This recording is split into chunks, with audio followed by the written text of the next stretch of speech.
Hey everybody, this is Thomas. I'm with the Illinois Reptile Hobbyist Association. Welcome. Today I have a very special guest. Her name is Lisa Benson of Bensons Boas, and we are going to get into some boa talk today. So I hope you guys are excited. Nice to meet you, Lisa. Nice to meet you, Thomas. Yeah, so I usually start off by just kind of talking about reptiles and nature and kind of, what got you into the hobby or where you are today. Because I've seen you on YouTube and Facebook and you have a crazy awesome setup. So I bet you a lot of people are like, wow, I want to be there someday. But what got you in and got you down this rabbit hole? Yeah. Thank you so much. Yeah, I've just completed I think it was like around Thanksgiving or just before of last year I completed this new setup. Previously I was on the second floor of this house in a spare bedroom and with all my boas, and it was like a 12 by 16 room, and I was stacked floor to ceiling, with enclosures, and it was crowded, and I was getting up on ladders, and I had the penthouse, the Wow. penthouse cages that I had to, could barely see into and reach. And now I've got a setup where I really don't need a ladder, which is wonderful. But so this is a real dream come true for me. Um, I it was kind of great because I had the time to think about what I really wanted in a reptile room, and I was able to design it and put it together the way I wanted. So I'm pretty happy right now. But how did I get started in reptiles? I think I've always loved reptiles as a kid. I was one of those kids that was really into dinosaurs, and I loved just reading about them, and I loved the little lizards, and I had a few lizards growing up, and we lived in a wooded area, so I was always herping out in the backyard in the swamps, Yep. and finding snakes and lizards and frogs, and identifying them, and my cats used to catch a lot of snakes, and a lot of times they bring them back to the house because cats, they're like, let me show you what I got. And Yeah. and a lot of times they'd be in shock, or even slightly wounded. So one of the things I used to do, because I sort of always wanted to be a veterinarian, and one of the things I used to do was kind of rehab them. Yep. And that's how I started really getting into snakes. Was I would get these snakes that were kind of traumatized from the cats, and find out, I'd identify the snake and find out what it needed in terms of rehab, and then release it again when it was ready. And I was fascinated by the differences between them, and just how they interacted with us. And then later on in life, I discovered boas. Of course, the wild snakes around in Connecticut, where I live, are all are mostly colubrid. Okay. And we have a lot of garter snakes, water snakes. We have black racers here, eastern hognose. But when I grew up, and later on in life, I was able to interact with boas, and they just stole my heart. There's Oh yeah. something about their body shape, the head shape, the way they move, the way they interact with us. I just like, look at this guy. I mean, this is a Terra humera mountain boa. Oh, it is. Yeah. Yeah. Very nice. I used to And have those. Yeah. yeah, I mean, I just love these guys, and he'll just hang out with me like this for, as long as I want to hold him. He'll just hang out with me, and they're one of my favorites. I specialize in dwarf, small to mid-size locality boas. That's kind of my niche, Okay. and so I just, there's something about how zen they are. they're such peaceful animals, really, and they interact with us in such a trusting way once they learn that you're not a threat. And I just felt like it was my mission to teach people that there is nothing scary about these guys, and that's kind of what drove me to want to keep these and and learn more about them. And eventually, I decided I really wanted to breed them. Okay. Yeah, no, they really are special. Like, I've probably been keeping reptiles 20 years, maybe off and on. And same thing with me. I got like into herping when I was fishing. I'd catch turtles and frogs and just kind of go after everything. And I didn't never really like went for looking for snakes or anything, but my friend's dad used to take us to our local reptile swap, and that's kind of how I kind of fell into it. And it was this guy, it was the Lee Watson reptiles swap, and it was this horse farmer, horse rancher who had a pole Mhm. barn, and that thing would just be packed twice a month. You know, tons of people with baby turtles and snakes and lizards. And at the time, it was mostly corn snakes were the snakes, Yep. and some wild caught stuff. And then ball pythons were like not even a thing, maybe just barely getting around a little bit. Turtles were a lot more popular, or you saw them a lot more then. But yeah, that's what got me into it. And then I think the next biggest thing was with the internet and with YouTube, with Mhm. snake bites with Oh yeah, Brian Brian. Yep. Bartek. And yeah, I just loved it and just kept up with the hobby. And then now I go to we have a local expo once in a while. I'll vend there. Otherwise, the NARBC is kind of our big reptile Oh yeah. expo trade show. I'd love to go to Daytona or some of the other shows, like kind of on the East Coast and West Coast, but eventually. But yeah, I'm the same way. I kind of gravitated. I've kind of kept everything over the years. And I have a baby berm. I have a dwarf retic, a leucistic Texas rat snake, and then some other miscellaneous snakes. But my one of my favorites is my hypo blood Nicaraguan boa. Oh yeah. I just picked Mhm. it up from Vin Russo at Yep. the Tinley Park show, and Yeah, I have a couple from Vin. I've all my boas have come uh, pretty much from breeders, a few select breeders. I only have one boa from a show. He was actually my first boa, and he's my only morph boa for that matter. oh, okay. I, I just thought he was so pretty, and he's a sunset boa, Harlow, and he's just a really pretty orange and yellow guy, and the sweetest personality ever. And then I discovered Brian Boas on YouTube, Yep. and I discovered Locality Boas. And from that point on, I just fell in love with just the diversity of locality boas and the concept of, kind of keeping them as they are in nature. So I'm really into naturalistic setups um, and kind of keeping the boas true to how they look in nature. And I don't have anything against morph boas. I think they're beautiful. It's just, I figured I had to specialize in some way because you can go crazy. There's so many Yeah. options in this hobby. And I decided to focus on locality boas, and in particular, the certain, size range of those.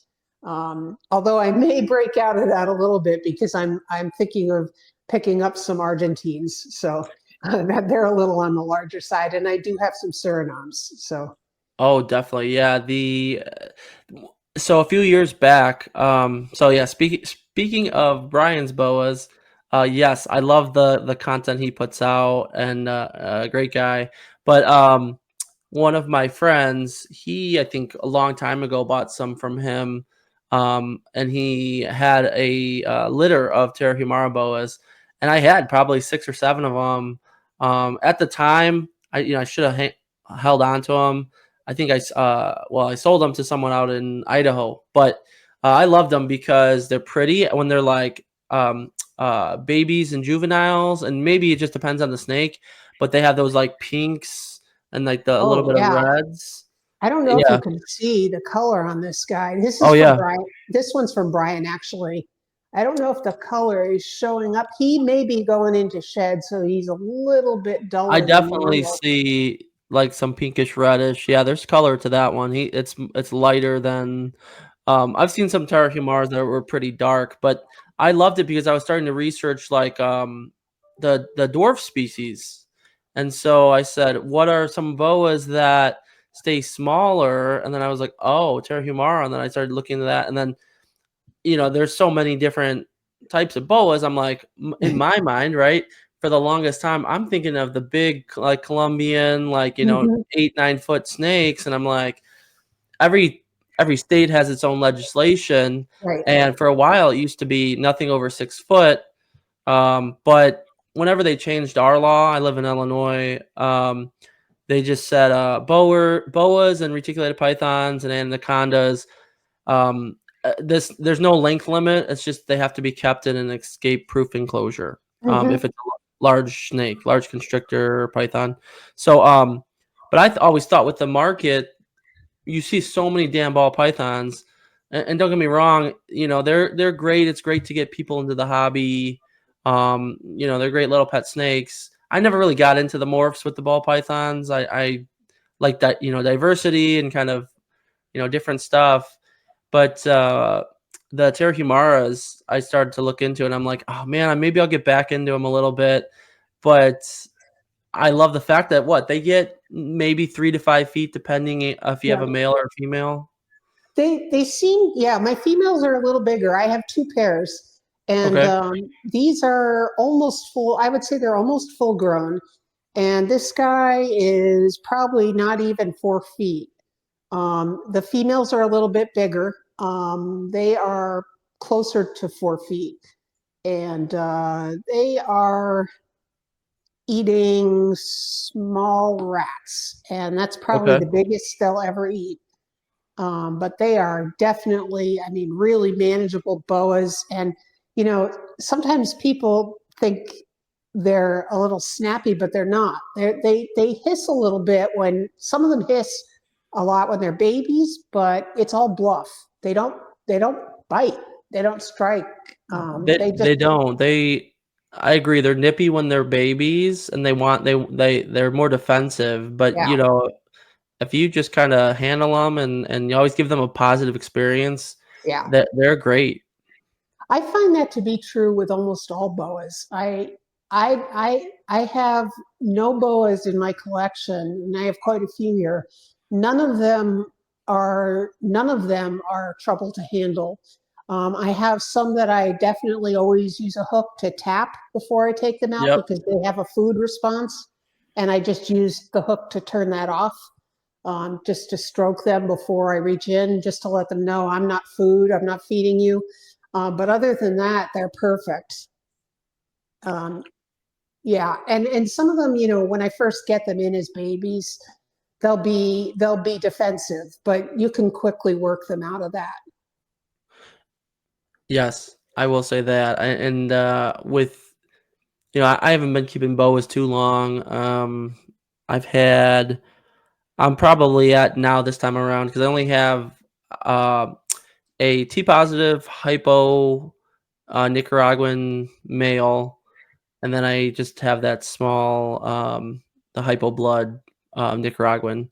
So just the two right now.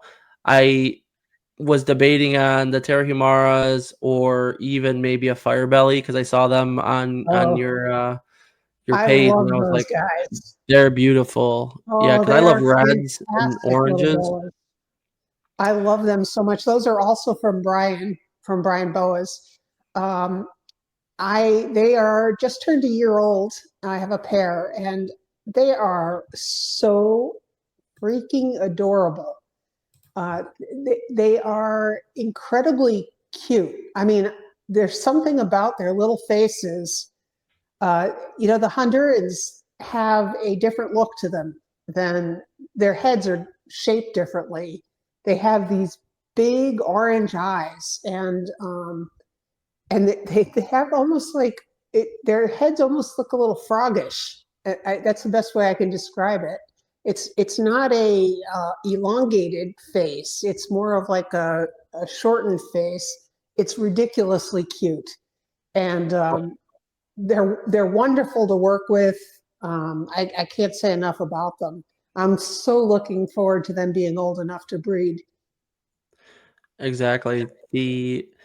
I'm learning more, right? I'm adding to my repertoire for all the different species of the boas and the subspecies, and some of the stuff with like the BCI and the BCC and then the Boa Sigma, Yep. and a lot of that I'm learning from. I know Vin Russo has a book, and Yes. his The podcast, complete he goes into the depth complete about boa it. But constrictor. yeah, I love the smaller species only because I don't want too many snakes that are going to get bigger. Like I would love an Argentine.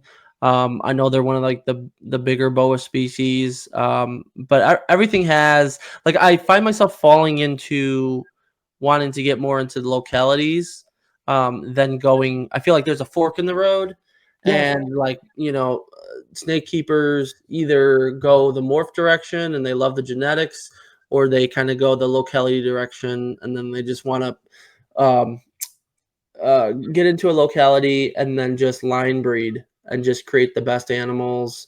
And then they keep the purity there, and you'll still have those as a resource, because if everybody just keeps mixing everything together, it's going to be harder and harder to find the locality, the true pure boas. And um, I'm grateful for a lot of people who have been doing the localities. So it's nice to know that you're right along with there, with Brian, with Vin, with I think I don't know a ton of like the big people in the boa game right now, but yeah, just looking at an animal naturally, how it appears without any mutations. There's Yeah. so much beauty in the patterns So and much. the lateral striping, and then it gets into like the saddles and how they appear, Yeah. and yeah. But the other thing too with boas is the whole fact that there is this huge subset that are dwarfs that don't really get that big, and I Yeah, a feel lot like of the island boas, the island boas have be over, over their history, maybe because of scarcity of resources, for whatever reason, they have become genetically smaller. And so you've got things like the cocker key, the key, crawl key boas, which are just smaller than regular mainland boas, and they're fascinating. And these guys are like island boas because they live in mountain islands, at very high elevations where there's scarce resources. yes. Well, that's another fascinating aspect of the hobby is I find myself I feel another thing too which happens is hobbyists, like you can never have enough animals. Like at some point it's kind of like addicting to where you want to just keep expanding Yeah, your collection. Um, it's but true. I like kind of learning more now and just kind of focusing on a few different species and just learning all about them and becoming more knowledgeable. And then, like you said, how you try to keep all yours more naturalistic in terms of their enclosures and having your husbandry up there. Like I think that's where the hobby is kind of trending, where you're going to have breeders who are using racks and have different setups, but then you're going to have people who just want to keep differently, like, and they want, maybe if it's a one-time pet, and it's like your child's pet or your pet, and you want a nice enclosure and you want to go naturalistic and or bioactive, or like in your case, you have just walls of nice size enclosures, which is like ideal. It's awesome. Yeah. And I think people getting into it, at first, right? Finances come into it, and it takes time to build your wall of enclosures. And but once you get there, I think the hobby is kind of trending that way, where most people really want to do right by the animal and keep them and give them adequate space. And I'm not I'm not knocking racks because I think for certain species and Yeah. for There's a you place know for them for sure. And I have a room that's adjoining this room, which is my baby room, and where the neonates and the boas that are less than a year old, and I start them in racks. yeah, So because at that age they'd be lost in a 2x6 or a 2x4. They don't it actually might be detrimental to have them in an enclosure that's that big, because they're not going to find their water as easily. They're not going to be able to find resources as easily, and I won't be able to find them as easily to monitor them. So for the first year, for the most of the species I keep, they're small, and they're going to be perfectly. And the racks I have are not like 3 inch high. They're boa sized racks, so yeah, they have a depth to them that's adequate for a boa. And I use those for the real young boas. And then as soon as they get to be close to a year old, they get promoted out, and they are in 2x4s, and then as soon as they're big enough, they go into 2x6s, and they have enough room to move about. And I also give them time on this. I don't know if you can see it behind you. oh um, yeah, I have a whole jungle gym back there, and there's two boas on it now. You'll probably see them making loops around it at some point. But I have two Venezuelan BCCs on there now that are a pair, and they're probably roaming around on there somewhere. yeah. That's awesome. I like to say I love to see that because getting the animals out and giving them room to stretch, giving them something to keep them stimulated, like jungle gyms and different things, like that's awesome. I think I've seen that with um uh Garrett Hartle with the Yeah, retics, the super dwarfs. He has like a retic room where he lets them do the jungle gym thing.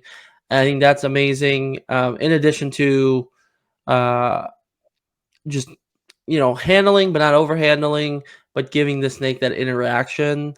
yeah, And then just the design of the enclosure, like when you're sometimes I can see different points in a snake's life where simplicity is better and all you really want is that hide in that water bowl. But then at a certain point, you want to add different levels. If the species is terrestrial or yeah, semi-arboreal or arboreal, you got to cater to what they would naturally experience and their light cycle and substrates and different things. And yes, there's kind of like a trade-off where depending on what your motivations are, if you're a breeder who's just trying to like breed and have hundreds or thousands of snakes, well obviously it's going to be different than a right, smaller collection. But still, if you have the ability and you have the room, yes, go for the space that's adequate for the animal. And yeah, so going back, for most of your boas, what would you say your average enclosure is? You said those are 2x6s or four by yeah. two by twos. Most of my enclosures are T25s, animal plastic T25. So Oh, okay. they are actually 30 inches deep, or I guess you'd call it, yeah, deep. Depth. Okay. They are 6 feet long, and Okay. they are 18 inches tall. Yep. And that's what most of my adults are in. And they all have basking shelves. I use ReptiChip substrate, and I use silk plants, I guess you'd call them. There are different kinds of silk plants and vines, and I use LED lighting. And I have sky hides, which they love with sphagnum moss in it. They all have Okay. humid hides as well, and they all make use of the humid hides. Those are just sterilite tubs with hole cut in the top and sphagnum moss in that's moist. And I have cork bark and manzanita for them to climb on, and obviously water bowls and hides on both sides. So they have a lot of things that they can, a lot of clutter, a lot of stuff to hide under, a lot of things to climb on. And the different species I keep, some of them like to bury in the substrate, some like to hang out on the basking shelves almost all the time. It's interesting to see how the different ones use their spaces. Some love the sky hides. Some of them are always peering out of their sky hides. Oh, It's yeah. it's it's really fun to watch. Um, what would you say so going back, we kind of got into the Terrahumaras, but so you're working with Terrahumaras, Mhm. the fire bellies, Yep. and then you said you have Surinames as well? I have poke ground Surinames. Okay. I have two pairs of those. I have, let's see, I'll go through. I have quite a group of, a fairly large group of Bolivian Amarylli, Okay. and also a fairly large group of South Brazilian Amarylli. Some people also just call them Brazilian Amarylli. Brazilian. Okay. And then I have a pretty large group of North Brazilian Amarylli, two different bloodlines. Wow. And one of them, I believe, is gravid right now. I have Paraguana Peninsula Boas, which are paired up right now. Those are from Vinrusso. Yep. And let's see, I have Venezuelan BCC, which are very rare. Those are from Wow. Brian, and a pair of those I'm looking around the room to remind myself what I Yeah. have. Uh, I have a Dumeral's boa, who's a pet. Mhm. He's a great boy. Um, and let's see, yeah, there's a lot of South Brazilians. Rainbow boas. I have rainbow boas, Brazilians. Um, and those are all North Brazilians, South Brazilians, rainbow boas, and Terrahumaras. I have 11 different localities Wow. um, that I keep. That's awesome. Yeah. That's you're definitely at it, cuz each I'm sure once you get into like for newer hobbyists, they'll get into boas and they'll learn like okay, they might learn the how to keep a terrestrial snake and how to design the cage, and then they have to do lighting. Oh, well, not really lighting, but lighting is more for depends on the snake, but I think I've heard a lot that they could benefit from it if you're going off of natural sunlight in your snake room or not, and if you have cage lighting. But I guess it's more for if you're checking out your snake. But Yeah, I think the lighting I use is I do have it on a timer. It's yeah, I do 12 hours on, 12 hours off. They do seem to respond to having the light on versus the light off. okay, They come out to hunt once the light is off. But I know it's not providing UVB or anything, but the room does get a lot of natural sunlight, and um, also I'm able to open the windows on both ends and get natural airflow through here, which is very nice. So I feel strongly that air circulation is very important. I have fans, overhead fans as well, to make sure there's a lot of fresh air in here all the time. I have a big industrial humidifier I built. oh Uh, wow, I have a YouTube video on how I built it. Um, and that keeps the humidity in here at an ambient of 65% relative humidity, which okay, is nice for them. So I have good sheds. And I also spray down the enclosures once or twice a week as needed. So that keeps the humidity good. The lighting I use is the default or the white LED that Animal Plastics installs. So that Okay. is just nice. It looks beautiful in here at night for sure. Oh, yeah. Um, Do you do, ambient heat, or do you have belly heat for them all? I have radiant heat panels in Okay. all the enclosures, and I use my racks are ARS, so I have the E series heat. They're like under panels that go under each um, the back of each rack, Okay. um, under the rows. And but the radiant heat panels I use are from Pro Products, Pro Heat, Okay. and I really like them a lot.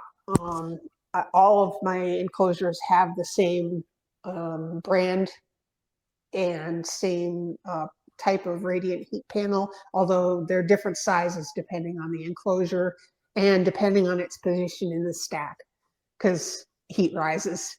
Yeah. Um, and the size of the enclosure. I have a few, like these guys are not in T25s because they don't need a T25, and they're in T12s, and that's a Yep. 2x4 or 4x2, and they have a smaller heat panel than say my T25s would take, which are 6x30 by 18s. So Okay. those have bigger heat panels.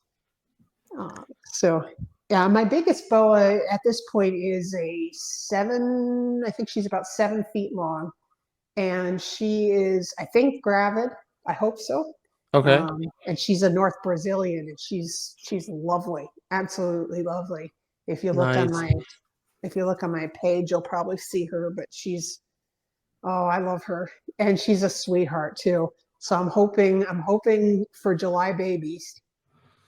Very cool. Yes. No, that's exciting. And I think the coolest thing about boas is the litters. Like, I mean, if you're breeding boas, it's different, right? You know what I mean? Colubrids and pythons, they are laying clutches. Yeah, And boas, live birth. they're giving birth. That's pretty cool. So it's a lot different.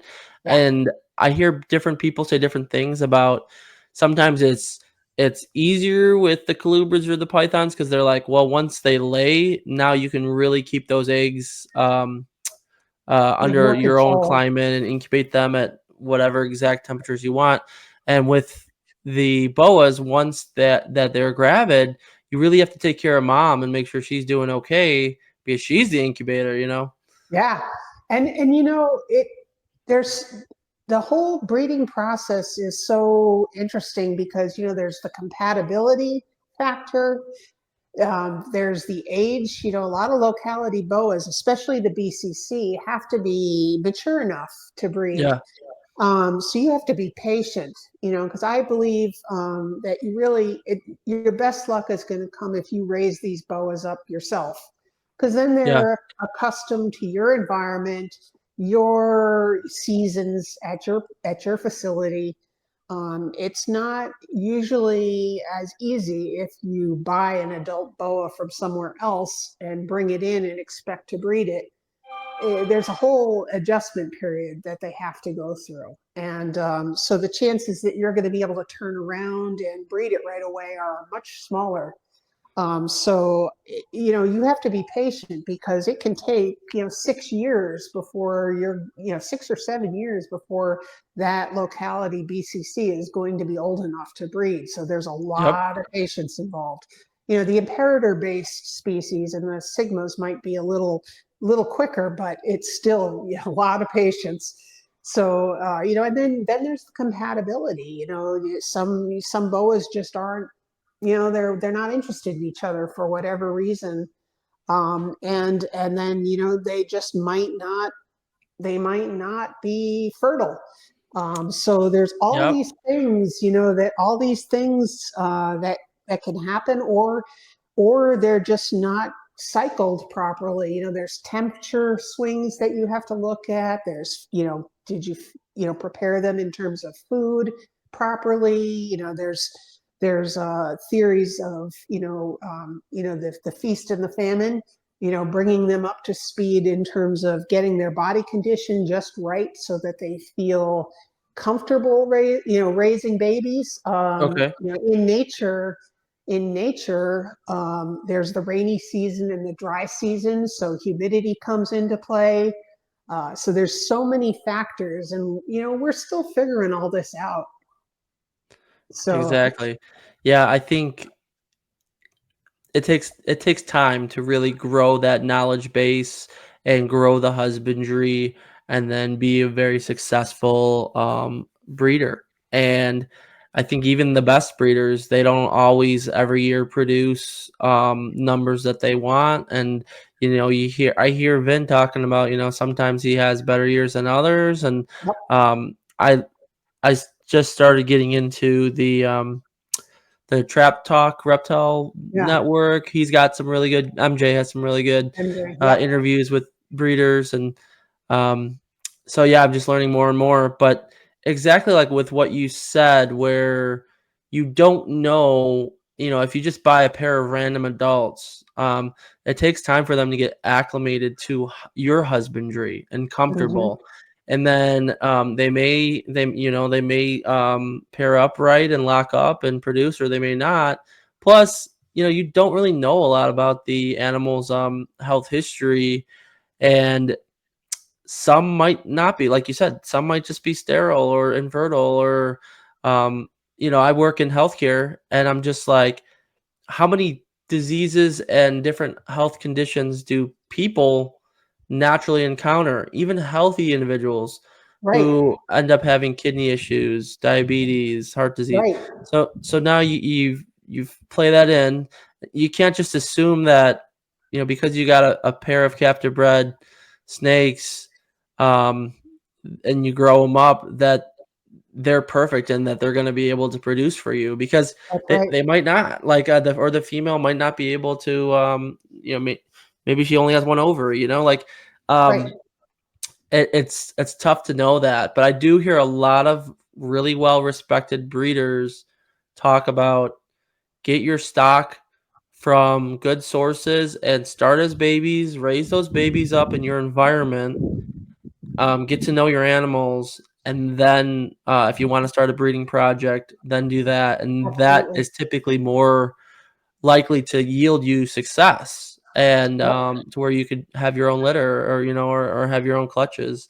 yep. um, And then so there's the interesting thing where like I have my Paraguana Peninsula boas paired up now, and they're still on the young side. I don't. This is the first year I've paired them, so they're in breeding trials. I don't know how much longer I'll keep them together. It's funny, they're certainly compatible. I mean, they follow each other everywhere. They're always in a pile, but it's almost like they're too comfortable with each other. They're like in a cuddle pile all the time, okay. and it's like they never want to get off of each other. But I don't know that they're locking. It looks mostly like they're just cuddling. Yeah. and, and so sometimes you can end up with that problem where they're almost too comfortable with each other and they're in the friend zone.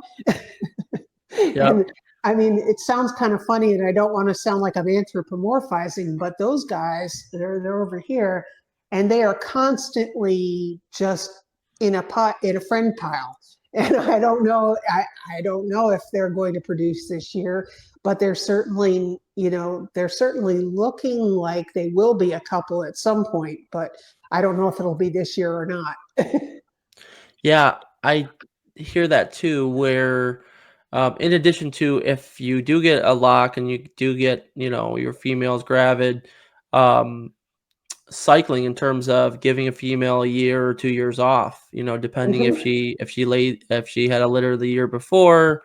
Yes. And yeah, I've heard things about also some species that can go every year, and some species that you want to give them like 2 years off. Yeah, Um, with boas, you pretty much definitely want to give them 2 years off, yeah, or you don't want to breed them every year. They need that year in between to recover. It takes a lot out of them.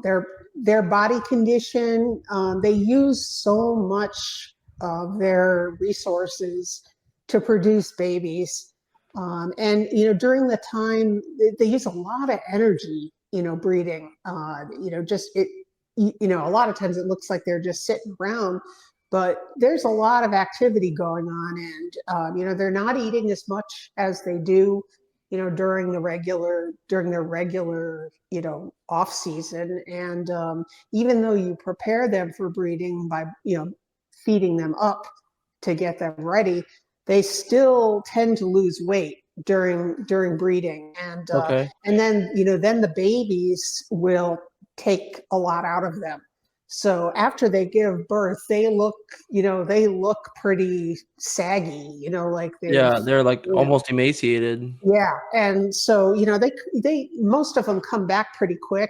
But you don't want to repeat that breeding the next year. I mean, I think it just shortens the life of the boa, and shortens their breeding life too.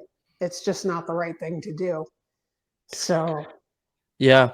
And I think that's another thing too, is making sure that, collectively as a hobby, we're doing right by the animal. We are being as ethical as yeah, possible.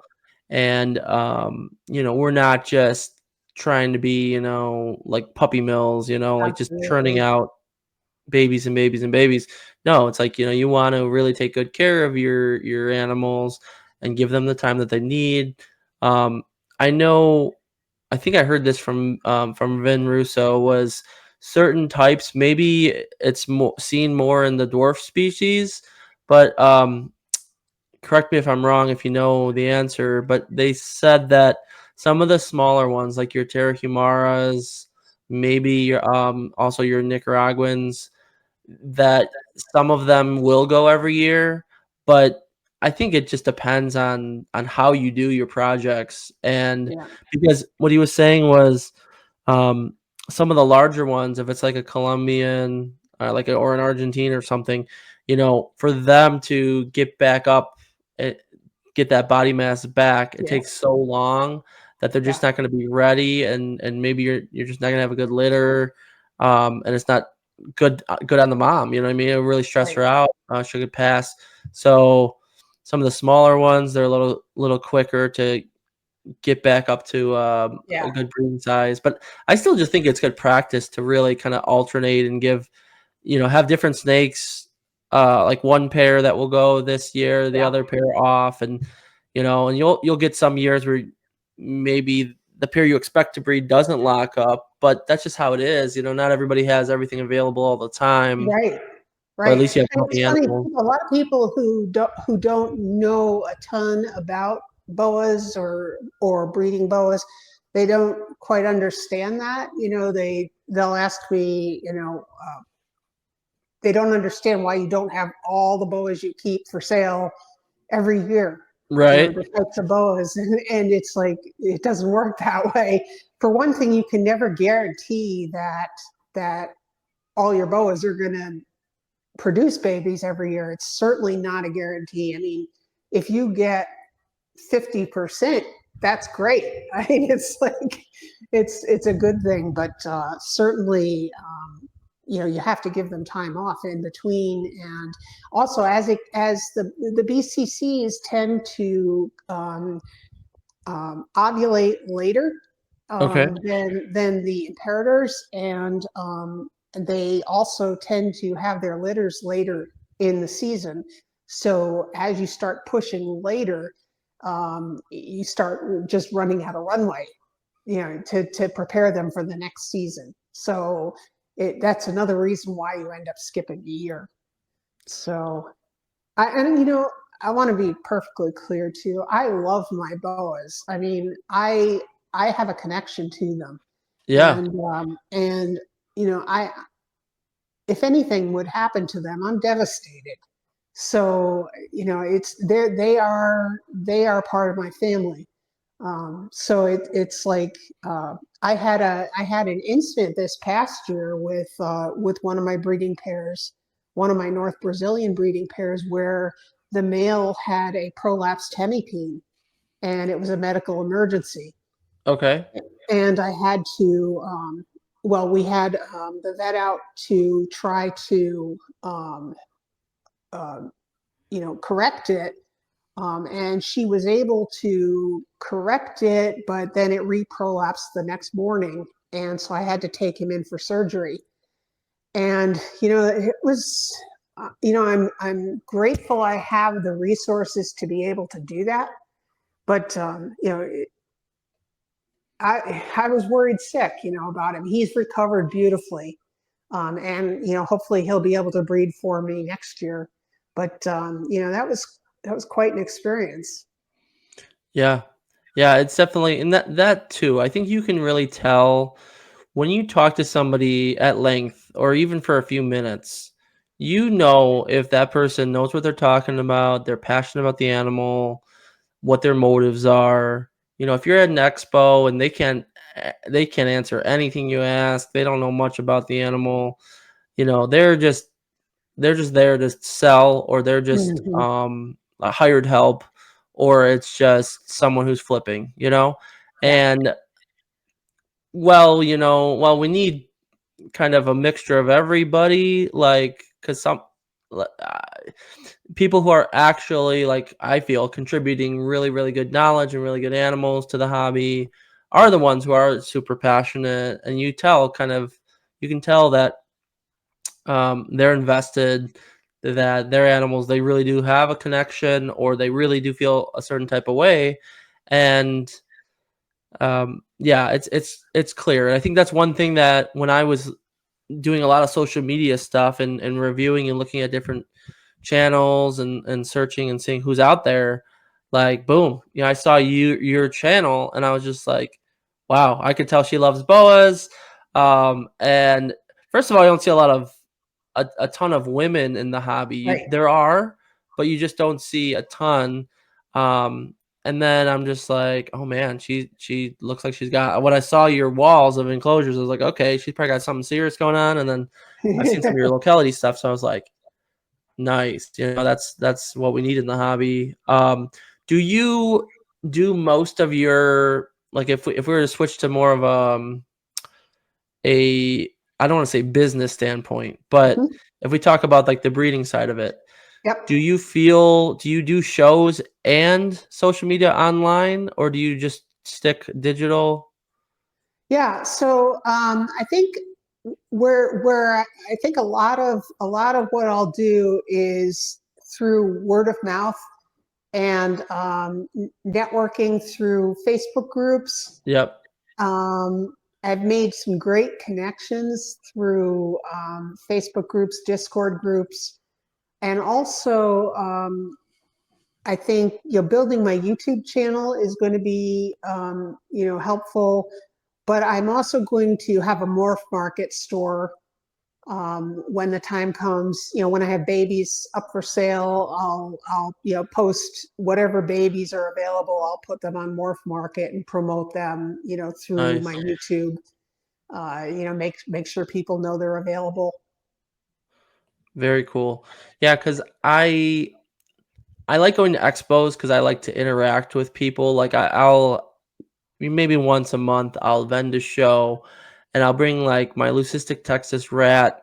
We'll bring a ball python, and maybe my baby berm, and just let kids hold them. I'm big on hand sanitizing, but I let kids hold them, interact, and just kind of get that exposure. And people want to take a picture and whatnot, but I want that positive kind of introduction into the hobby for some of these people who don't keep.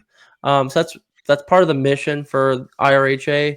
Yep. But the thing that expos scare me about, and I think people who are breeders and people who have these really nice collections, people are always scared about mites, Yep. nidovirus, IBD. Yes. Um, do you tell me more if you know a little bit about it, because I don't know much about IBD.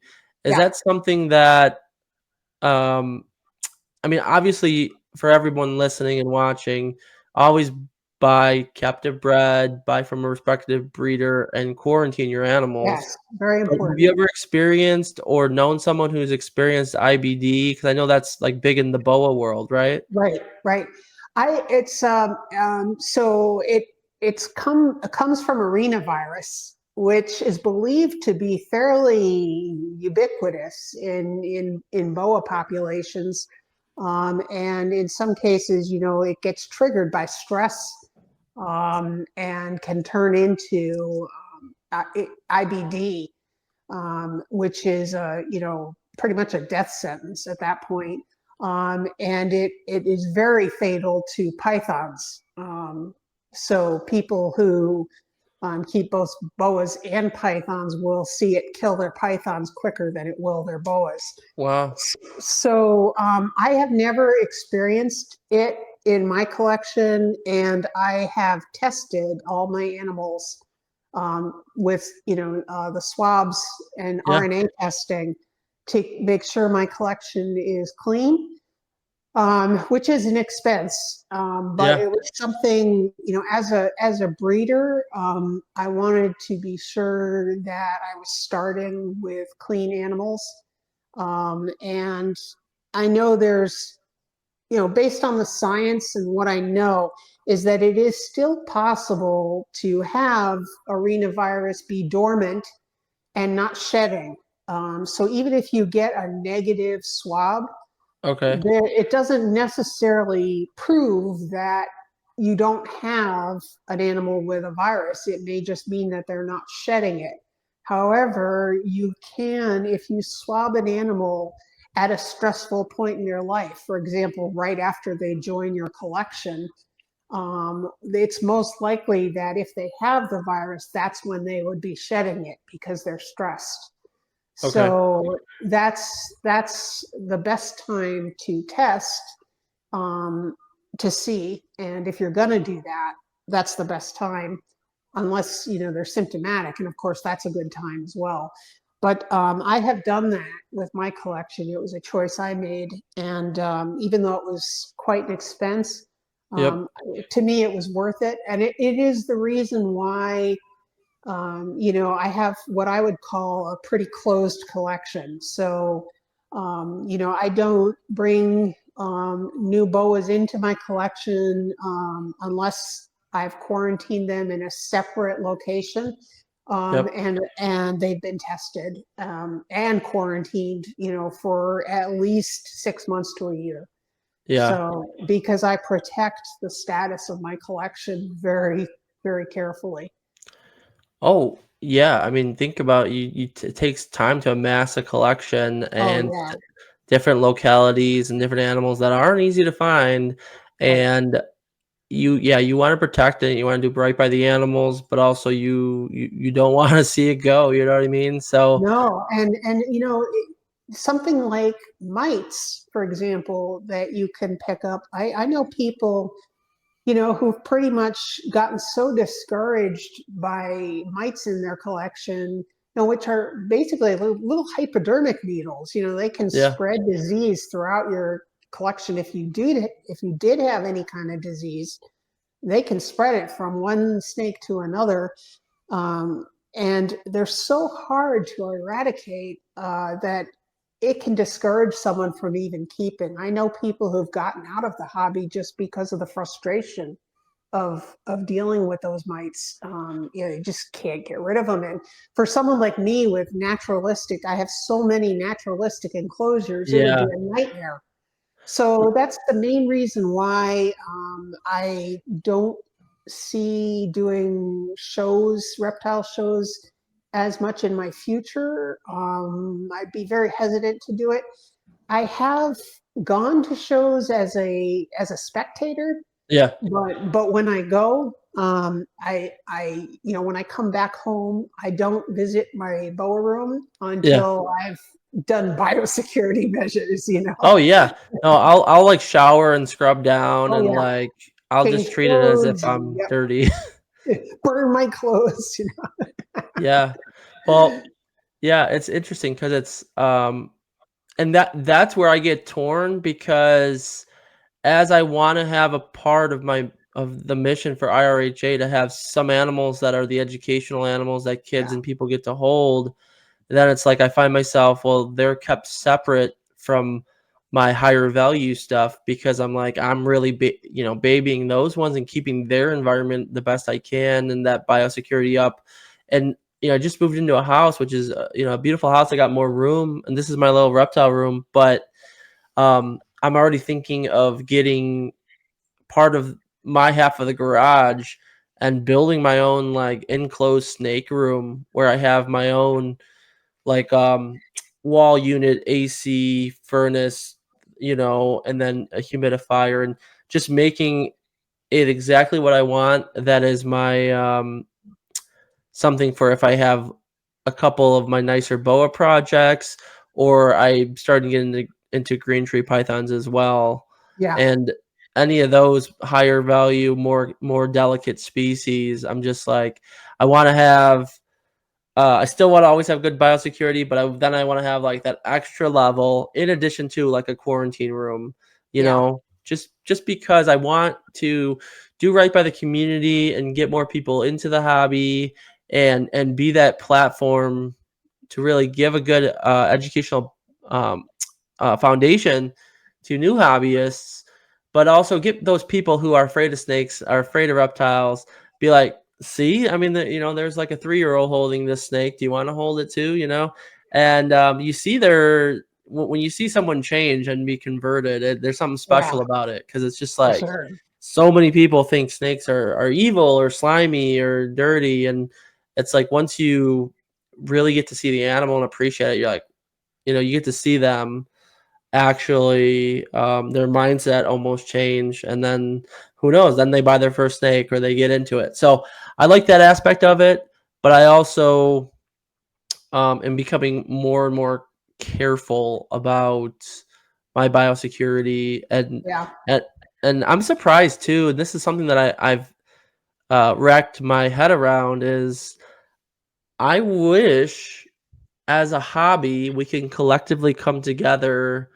um, And I know we have testing for nidovirus, testing for a lot of these RNA viruses, but I'm sure it wouldn't be that hard if we had a couple universities, and I know snakes immunology is different than mammals, but I looked into, what would it take to come up with a vaccine?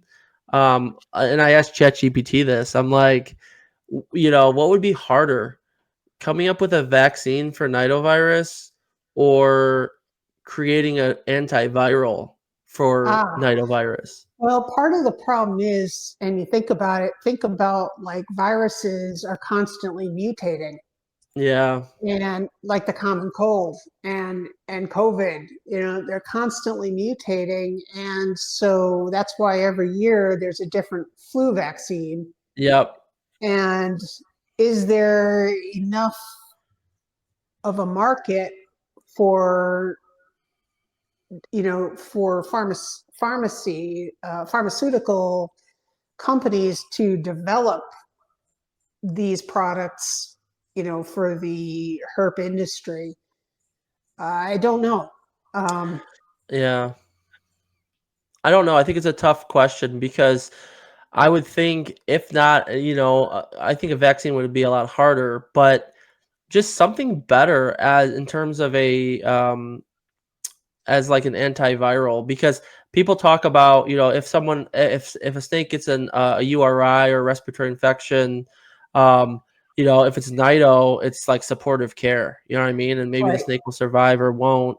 But if it's something else, if it's bacterial, well, veterinary science, we know a lot about, we have different antibiotics we can give the animal, and the vets, and I've heard certain hobbyists say like, oh yeah, if it's that, but if it's viral, it's like real hard. If not, you're lucky. It's like 50-50, your snake might make it or not.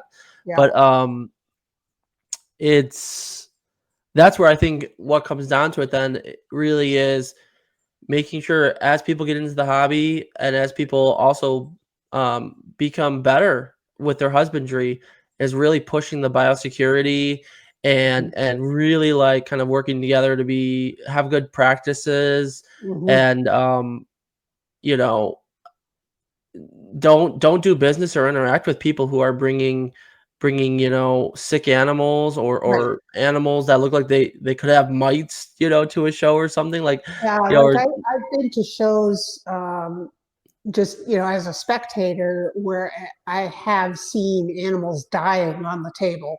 yeah And I was at one a couple of years ago where there was it was, I think it was probably a green tree python, and it was in the process of dying, and it was the most horrible thing.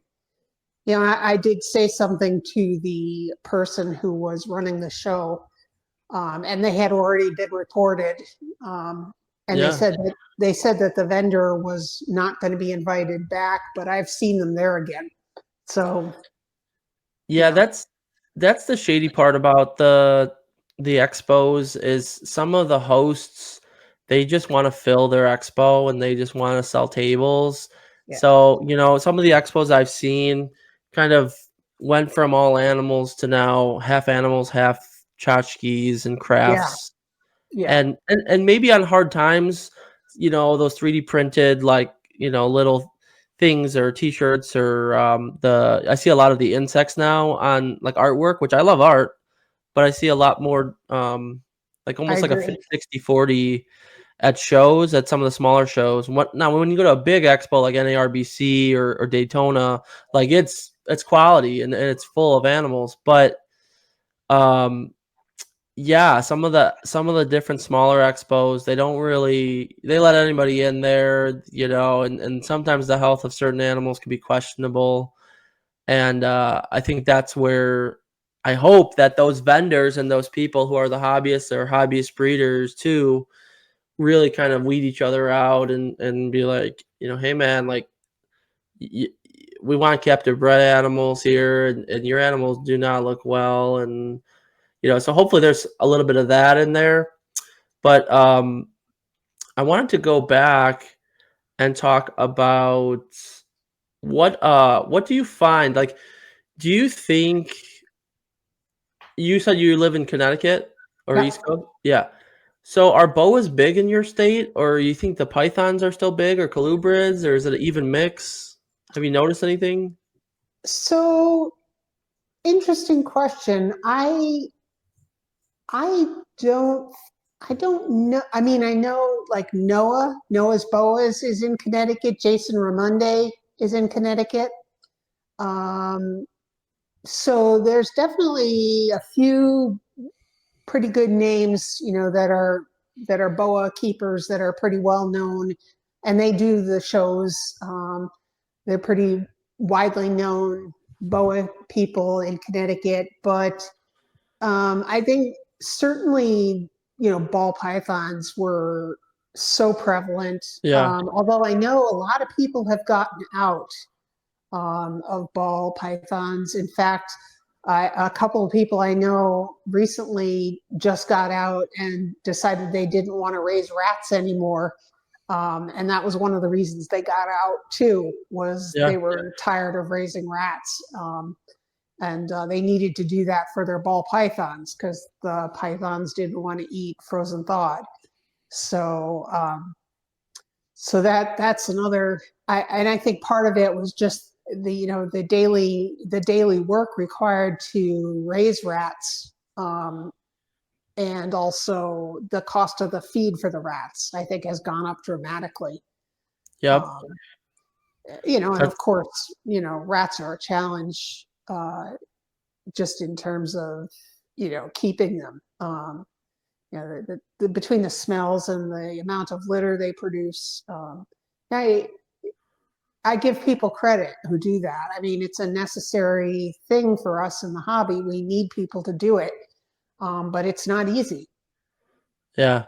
It's Right? not. And Yeah, yeah. It's I bless the people who do it. It's not something I want to do. Yeah, you gotta have kind of a good local source for it or something where it's not crazy expensive. And I've tried small scale stuff with not rats but mice, but even then I was just like I don't like this. I don't want to, like if now that I'm in a different house, if I had like a shed that I could do it in and have good airflow, ventilation, and but even then, it's just like a whole nother. You have to really be motivated to do it because it's hard to get the rodents, Yeah, keep them clean, keep them healthy, and it's a dirty job. You know what I mean? yeah. So And you're tied to it. I mean, it's not like the boa, boas where you can, you keep their water clean and you spot clean, but yeah, it's not the same kind of daily workload as it is for rodents. At least I don't find it is. Even with the amount of boas I have here, I can go through the room and maintain everything pretty efficiently. I think rodents are a whole nother story. yep, yeah. And that's one thing too that kind of as I progressed in the hobby, I've seen myself more drawn to the snakes because we travel and I like Hmm. to go and have like, lower maintenance and simplicity where I can. And I have, water turtles, which are beautiful, but it's high maintenance. Yep. Our chameleon, it's the crickets. And we just got a Asian water monitor, but he's going to be really cool to work with. But other than that, though, everything we have is snakes because they're so easy. You know They're what I so mean? easy. Yeah. So easy. Um, and especially for new hobbyists, I'm like, if they're not afraid of snakes, I'm like, snakes the way to go because it's probably the most interactive you can have. It's something that you could easily carry and walk around, or like we're talking and you have your boa, and it's just depending on the species and the size, you might feed them every week, every 2, 3 weeks, and it's just, how hard is that? You give them heat, Yeah. give them light, give them a hide, give them a nice enough enclosure. It's probably one of the easiest pets anyone could ever have. I mean, Very we have easy. 2 dogs. We love our dogs, but geez, there's so much work Yeah, compared to the I have snakes. two Jack Russells, and they keep you going. I mean, you gotta entertain them. They entertain us, but we gotta entertain them too. Yeah. Well, and that's the thing too, and that's what I love to see is like taking out and interacting with the animals as well. And getting them the exercise, getting them, more than just some walls to stare at, Yeah, I I think that's good. And I think when you have excellent biosecurity, that's what's nice because then you can like you can get them out and interact with them more. right. Um what I wanted to say is, out of all the species you keep and produce, what are two to three species that you recommend for the first time boa keeper? Mm. What are your go-to localities? Well, I think I'd have to recommend the Terra Humera Yeah, because I mean for one thing, their size. For someone who doesn't have a ton of space, you don't need a large enclosure for these guys. They can spend their entire life in a smaller enclosure, and they are just lovely to deal with. I mean, this guy has been sitting on my hand for this entire time we've been talking. He doesn't really want to go anywhere. yeah. He's perfectly happy doing this. Yeah, he's tongue Um, clicking. yeah, he's perfectly happy and interactive, and I've been petting his chin, and Yeah, um, they're just wonderful personalities, great companions. I'd have to recommend a Terra Humera as a wonderful first. They're so easy to take care of. They're very yeah, hardy little snakes. They have really, how should I say it? Their husbandry requirements are very relaxed. They don't need any special humidity. They actually can thrive in a wide range of humidities. They are relaxed on temperatures. They don't need high or specifically low temperatures. They do well in a very average range of temperatures, and just probably one of the easiest species to keep. Oh yeah. So I would that would be probably one of my first picks. And they really are lovely to look at too. Some of them, especially like this particular line, has so many colors in it. The rusts, the corals, the pinks. Sometimes he even has some blues and greens in him, Yeah. and it's such an attractive boa. And I think to another species, I would say, um, let's see, if you're looking for something that is going to be a little larger, um, I'd say a longicauda is also a wonderful choice. Longicauda boa is the longtail boa, the Peruvian longtail. Peruvian They, longtail. Okay. yeah, they are also a wonderful choice because once again, they have very easy husbandry requirements. They're easy to take care of. They're great eaters. They don't achieve a large size. They probably will mature in the 5 to 6 foot range. Okay. Um, and they are spectacular to look at. I could get one out. Actually, let me put this guy. Sure. I'll put this guy back and let me run and get one out Yeah. so you No can worries. see it. No worries. Perfect. Um, this is cool. Here.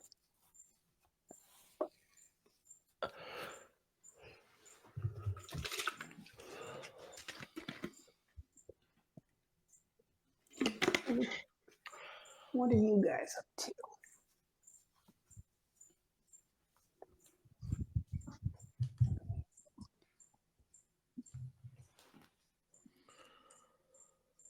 Longicauda. So let's get out Longy.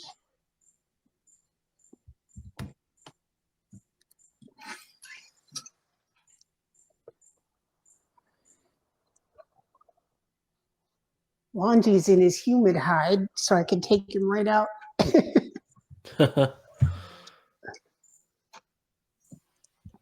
Just put him here.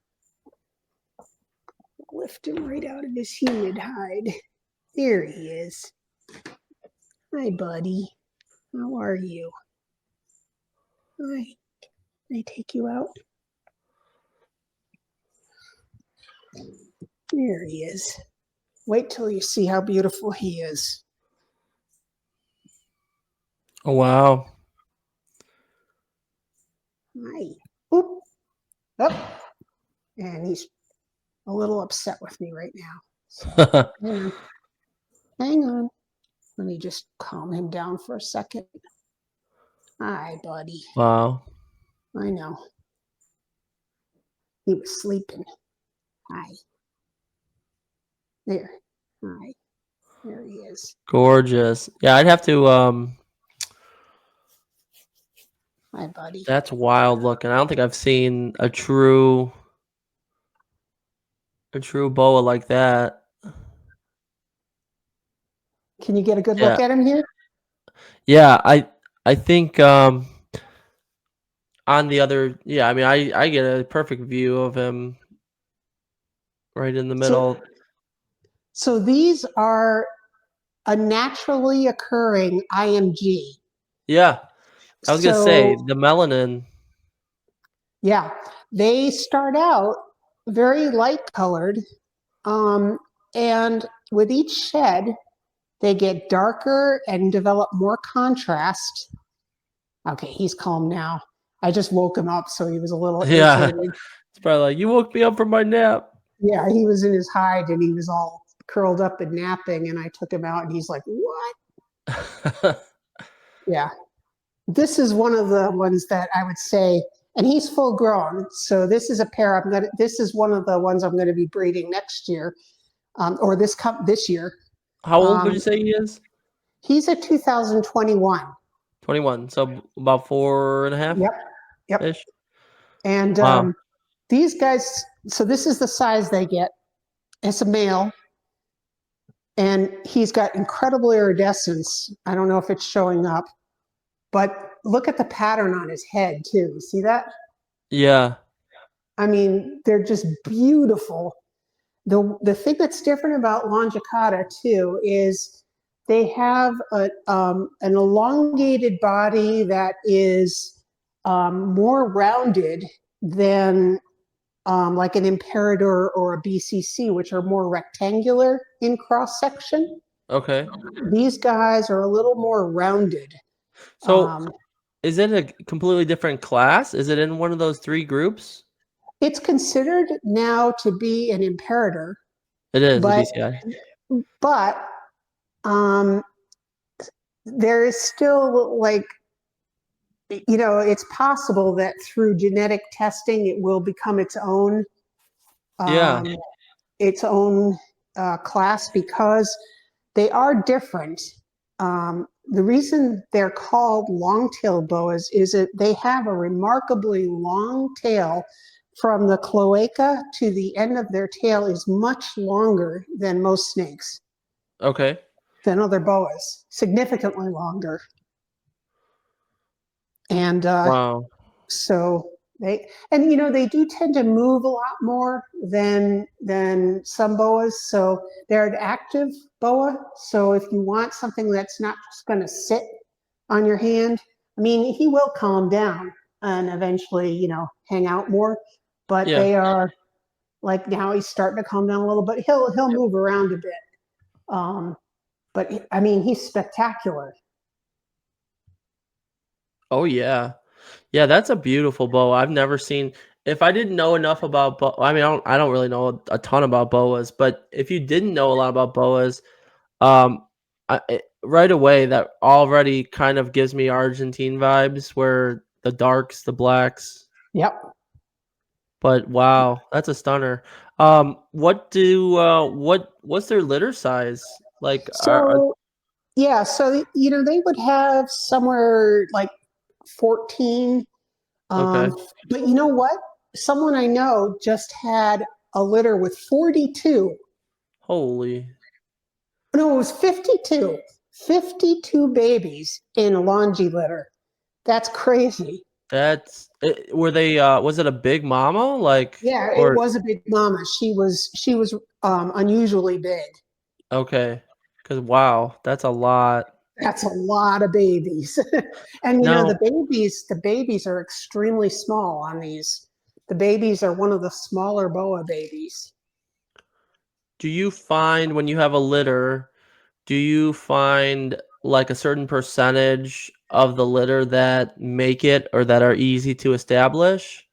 Um, you know, most of them, in a good litter, they'll usually make it.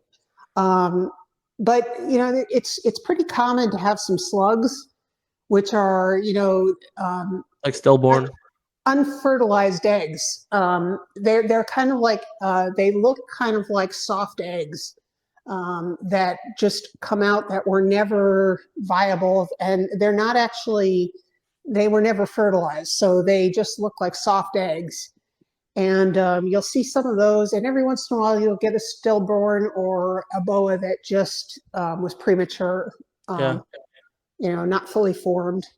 But it's sometimes if there's a mishap with heating, where the female didn't get on adequate heat, you can, or for whatever reason, you can end up with growth problems.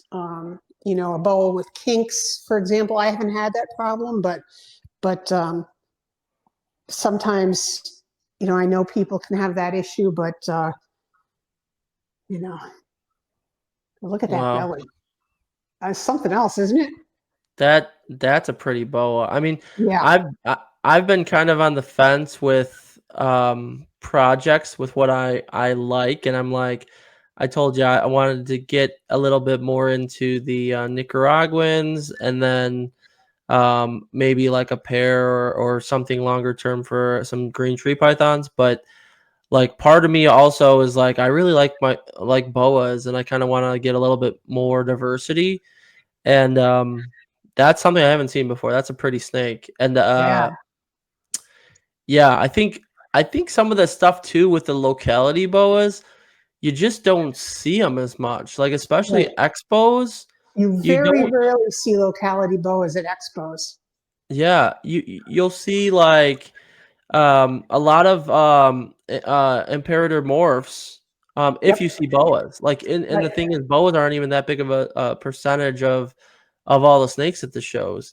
That's right. Um, but I feel like there's gonna be a shift at some point. There's still gonna be morph people, but I think the localities for all different types of species, I think we're gonna see those grow in the hobby because I think as people who started out with morphs or as people switch from ball pythons to different species, they're gonna they're gonna want to reach out and expand, and I like localities more and more because it's like you just like the snake, you like the natural presentation, what it actually looks like. And now if you want to do line breeding, awesome. You could develop, maybe make it darker, maybe make it where your saddles are more defined or whatever. But just naturally, that snake is beautiful. So it's Yeah, like, you know, there will always be people who, appreciate all the different types. But um, yeah, I think I'm gonna be, brainstorming a little bit about what I want to really work with. And what would you say? I know most people probably know too, right? On Morph Market or on any of the sites. I don't think people post as much on fauna, but fauna is yeah. still kind of a good niche. Like, you can still find some people producing locality and posting on there. I know Yep. King Snake is pretty King much a Six go. pretty dead. It's pretty Yeah. dead, yeah. But I wish it would come back. I've reached out to both the king snake and the person who runs fauna, and I was just like, and I think fauna's actually been updated recently to where Yeah. it's a little easier to use and less ads and less pop-ups. So I'm hoping that more people kind of go get to that as well. I mean, Morph Market's great too, but I've seen a lot more. If you're looking for specific stuff, it's like the Facebook groups where people I have the I met one breeder that I've gotten two different types of localities from on fauna, and Matt Mueller.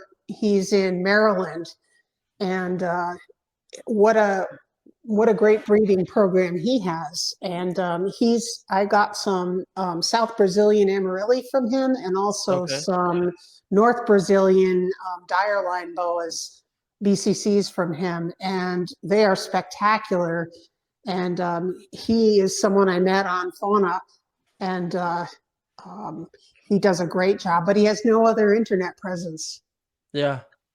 Yeah, but you know what I found too though is when you're looking for something really rare, um there's people on fauna that literally will just be on fauna. Yes. They don't use anything else. They don't like Facebook, know what Facebook is, but they were around and they were young enough when fauna was out to where they'll pop up and they'll be like, "Yep, just had like a litter or a clutch," or "Oh, I'm selling my."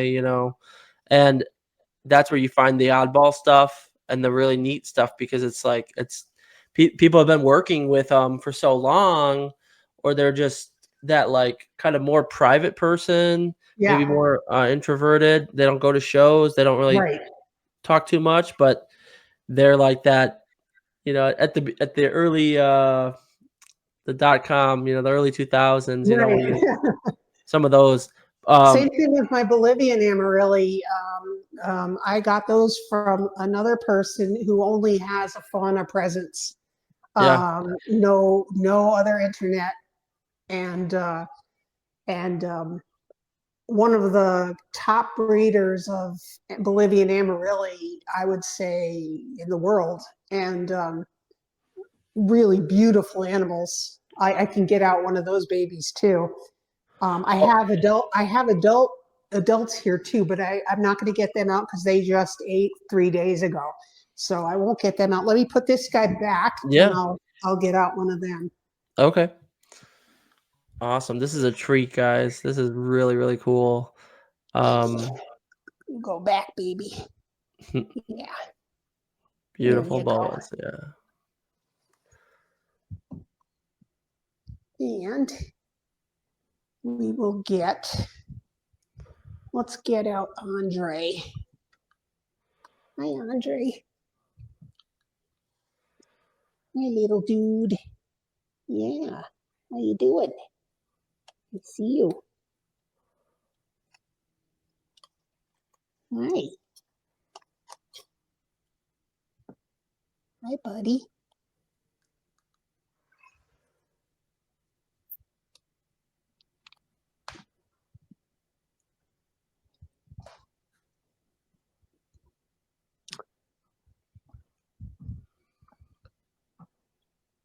So this is a young Bolivian Amarylli, Wow. and these are short-tailed boas. And they're called short-tailed boas because their tails are really short. Do you see? Wow. Yeah, that's now I love how clean that is. It's so crisp. Yeah. And these guys are one of my favorite subspecies. The adults have these amazing triangular, wide, flat heads, very muscular, and they grow to be. They don't get that big. They're like 6 feet at maturity, and these are particularly light colored Amarylli. They are what's called silverbacks. And so they're very light colored.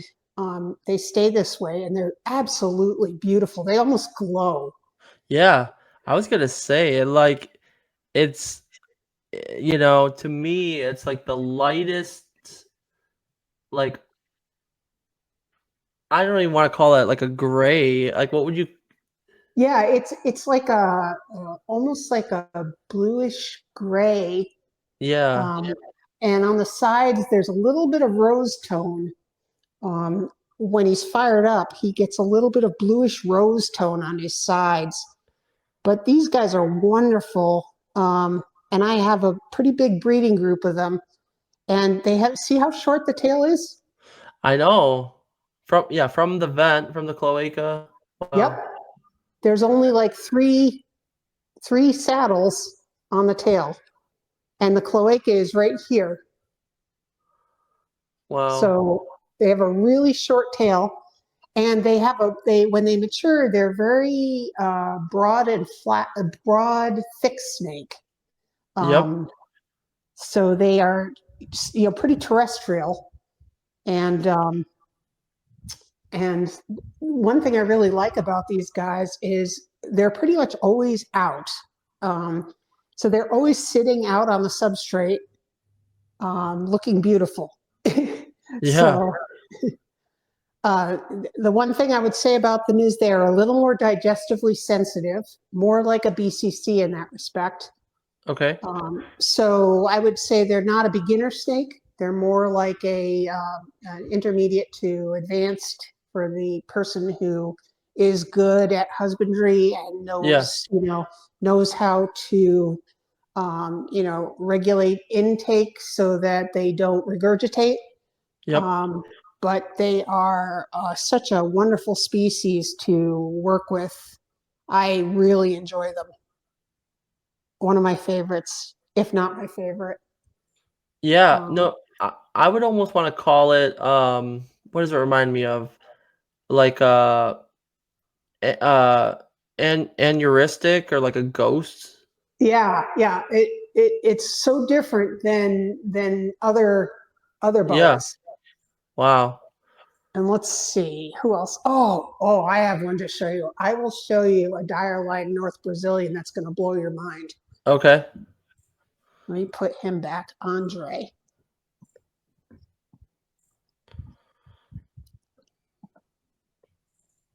Awesome. Okay. Super cool. There you go. So we'll get out. There's Brianna. Oh, we'll get out Bruno. Bruno's really spectacular. Bruno. Hi, buddy.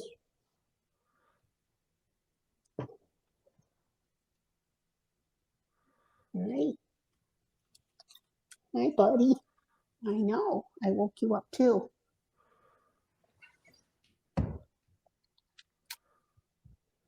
This guy will blow your mind. I know. I rudely woke you up. Oh, yeah. Look Wow. at. Wait till he calms down a minute, and I can show you his tail. He's still quite offended that I scooped him up. This is BCC.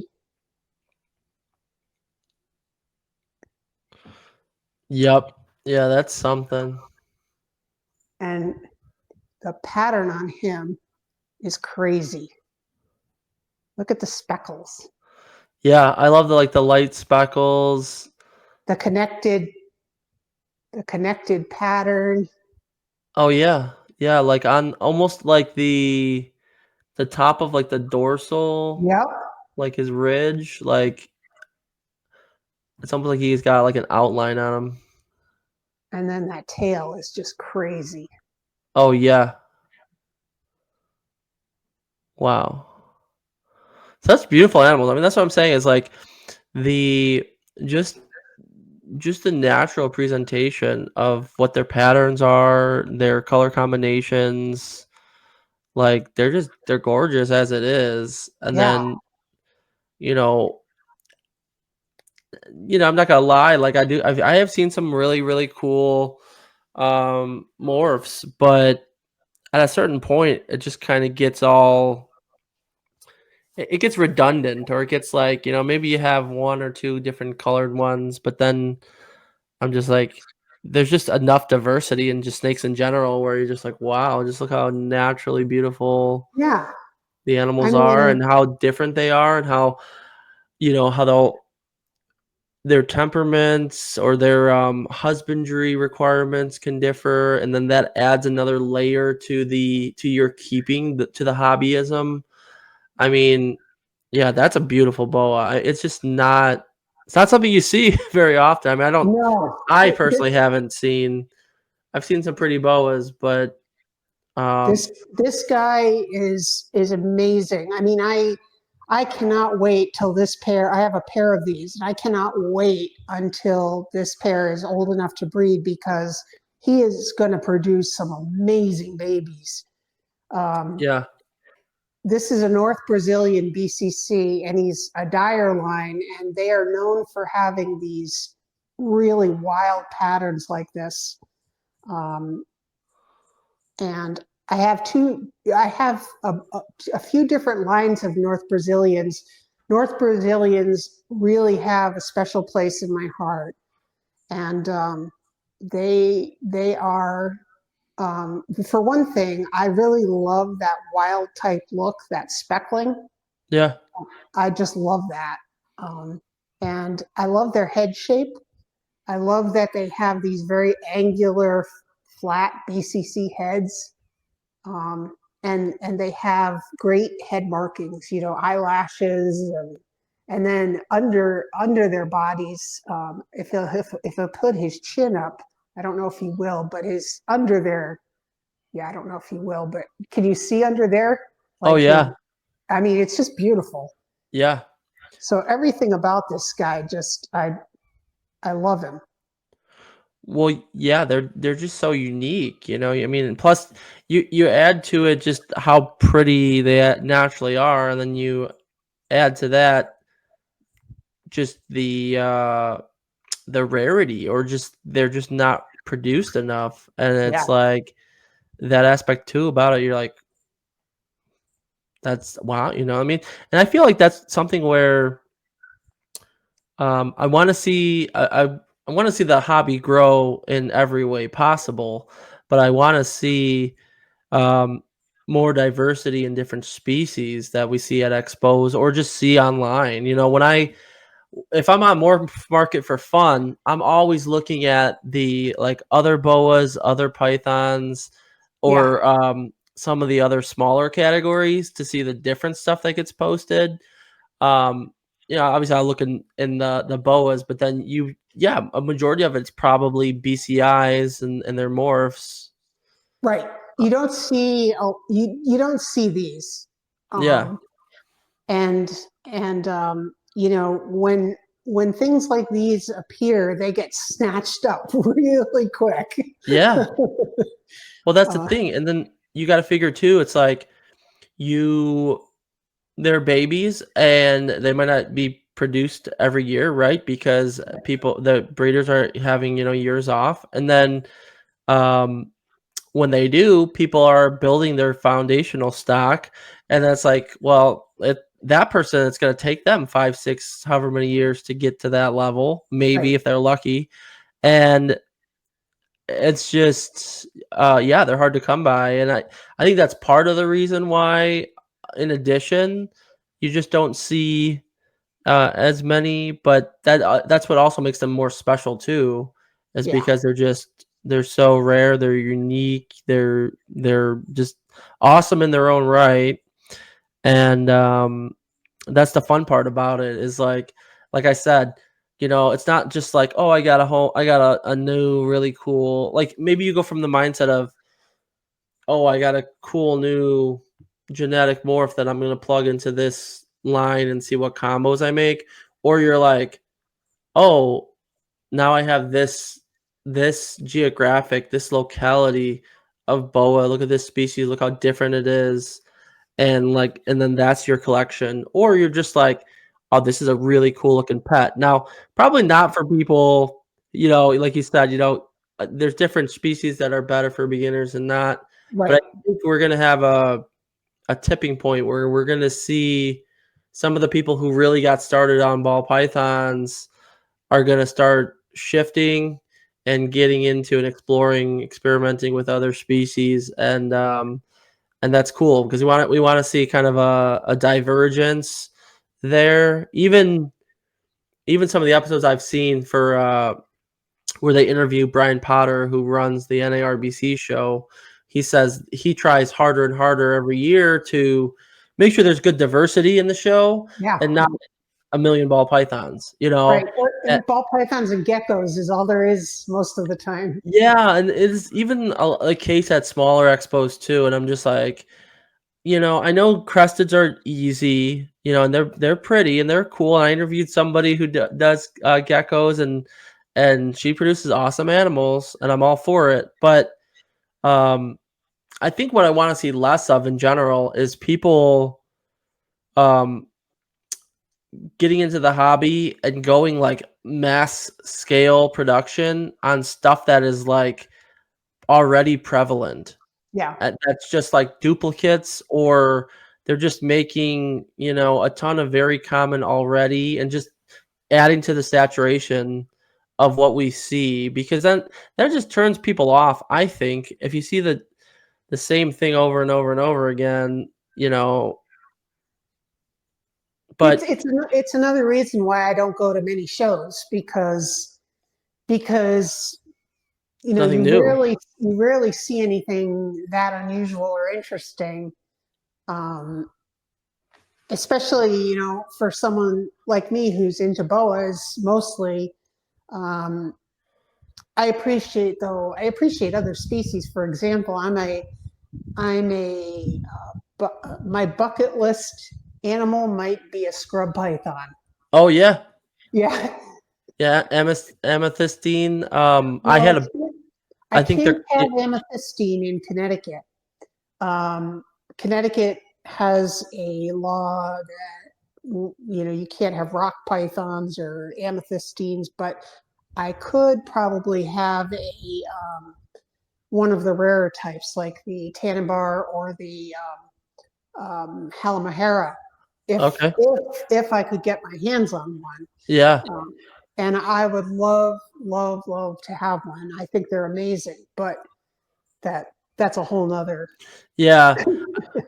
I think that's with everybody. I think there's always like certain species that are like kind of bucket list or like, oh, I'd love to have one. Like I'm not going to be breeding them. They're not going to be the focus of what I'm doing here. But um, yeah, there was a period where I was like looking at some scrubs and I was just like, maybe later, maybe as I get more advanced, like I'll I might get a pair. I like the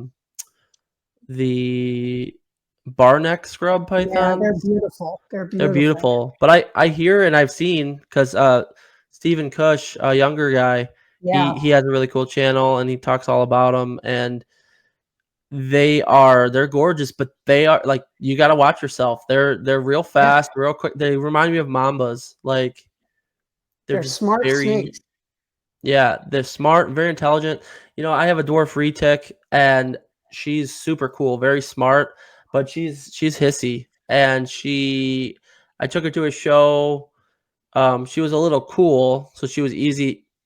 I had her, and I kind of had her on my shoulders, but I wasn't gonna let anyone hold her because I just don't know her well enough. I got her from a guy who had her as an educational animal, but I don't. To me, it wasn't something like, oh, here you go, 5 year Yeah. old. Even pet the back of it. Yeah, maybe, but it's just she's got a lot of teeth. Um, but I do like the different snakes, right? Like, I'm kind of now consolidating and kind of trying to pick, a couple species I really want to work with. But like, I have a pearl berm.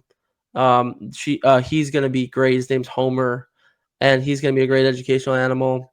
And then let me grab my. I'll show you the hypo blood Nicaraguan. I don't know if she's in shed or not, but every my my room is all literally it's being redone. So these are not how I normally keep everybody, just so Yeah. everyone knows. I have like almost 4x2x2s, and then I have these for the only thing that I'm actually impressed about for like hobbyists, they have PetSmart has Thrive, and they actually make some good products for people who are like for a chain pet store. The Thrive front openings, I find to be pretty cool. But everything's getting redesigned, and I'm actually painting the sides of my because I'm trying to get away from anything glass terrariums, and if I go PVC, or if what I have, I'm painting the sides and the back black, so it provides that extra level for the animal, so it doesn't Yeah. get stressed. She's about to go into shed. You can see her eyes are, and she's a little grumpy too. But Oh yeah. Yeah. She's that deep red color. yeah, but we named her Magma, and Yeah. she's beautiful. Like when I saw her at the show, I'm just like, wow, because I love red, right? And I'm a fan. And then really just yeah, he just did so much work with really line breeding and getting really really red snakes. And she's cute. She's a little cantankerous, but she's still young. I think he said she's about a year ish. This one came from Oh, Russo. yeah, this one's a Vin Russo. Yeah. I Yeah. just He has some beautiful ones. picked it up in March. Yep. And now, oh, let me ask you, how do you prefer to um, sex your animals? Do you pop them or probe them? No, I use the finger where I pass their tail between my fingers like this. Yeah, yeah, that's really good because that's what he did, and I was Hmm. so impressed. I was like, and I know he's been doing it for so long. I'm just like, and I agree that after a certain amount of time, when you have the experience, like Yeah, and it's much easier when they're babies, when they're young, because once they get past like a year old, they get too much muscle, and it gets much harder, almost impossible to do it that way. But when they're young and they don't have a lot of muscle in that tail area, and you have to catch them when they're relaxed and they're not anticipating it. But you can definitely feel those bumps. As you run your finger down here, you'll feel that bump when you go down. Pull your fingers down like that. You'll feel that bump as you go down on a male, and you won't feel that when with a female. Oh, she's not happy. She's Yeah. sorry, girl. Here. Oh, I'm gonna put her back real quick. Hi, it's okay. Come here.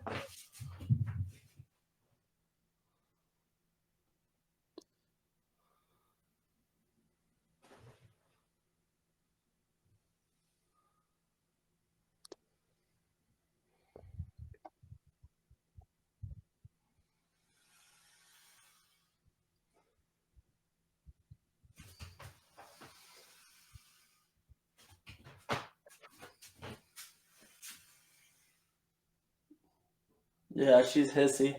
It's Yeah. okay, girl. Come here. Come here, girl. Come on. You're fine. Come here. Oh, I hear her. Yeah, she's not happy. Go. Okay. You're okay. You're okay. Hold on.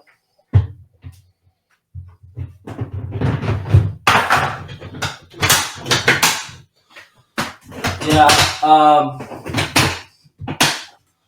She's still kind of in that.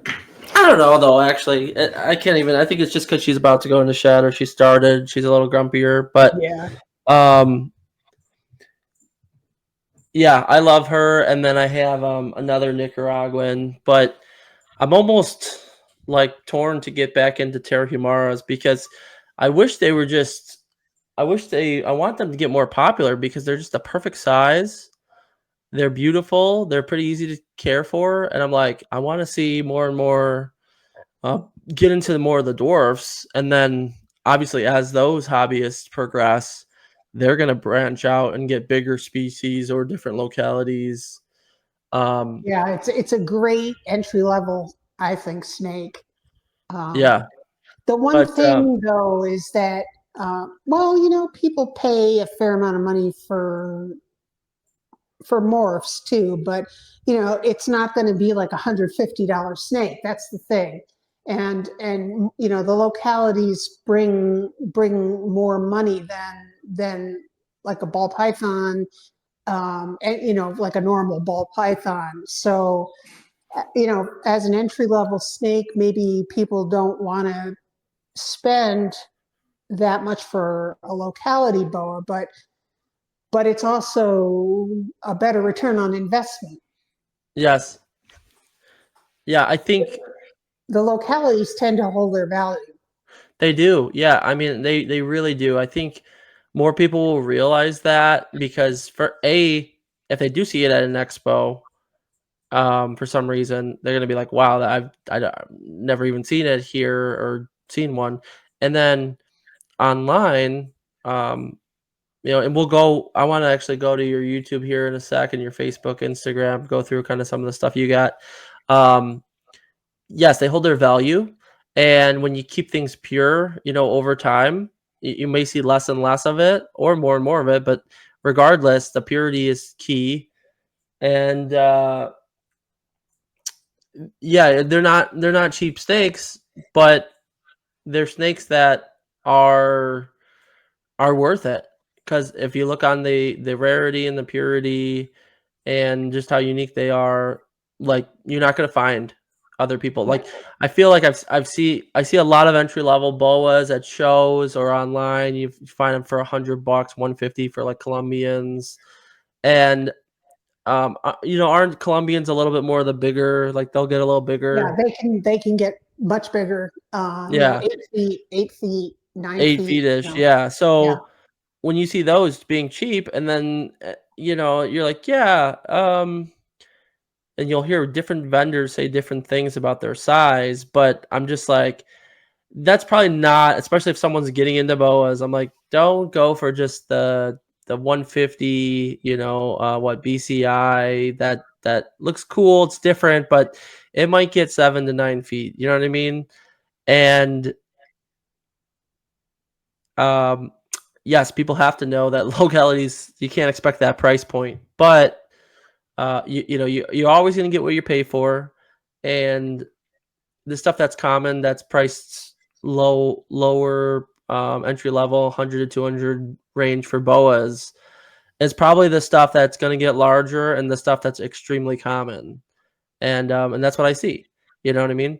um Yeah, and that's not to say that it won't make a good pet, but oh, but you exactly, have, yeah. yeah, but you have to be aware of its, adult size, and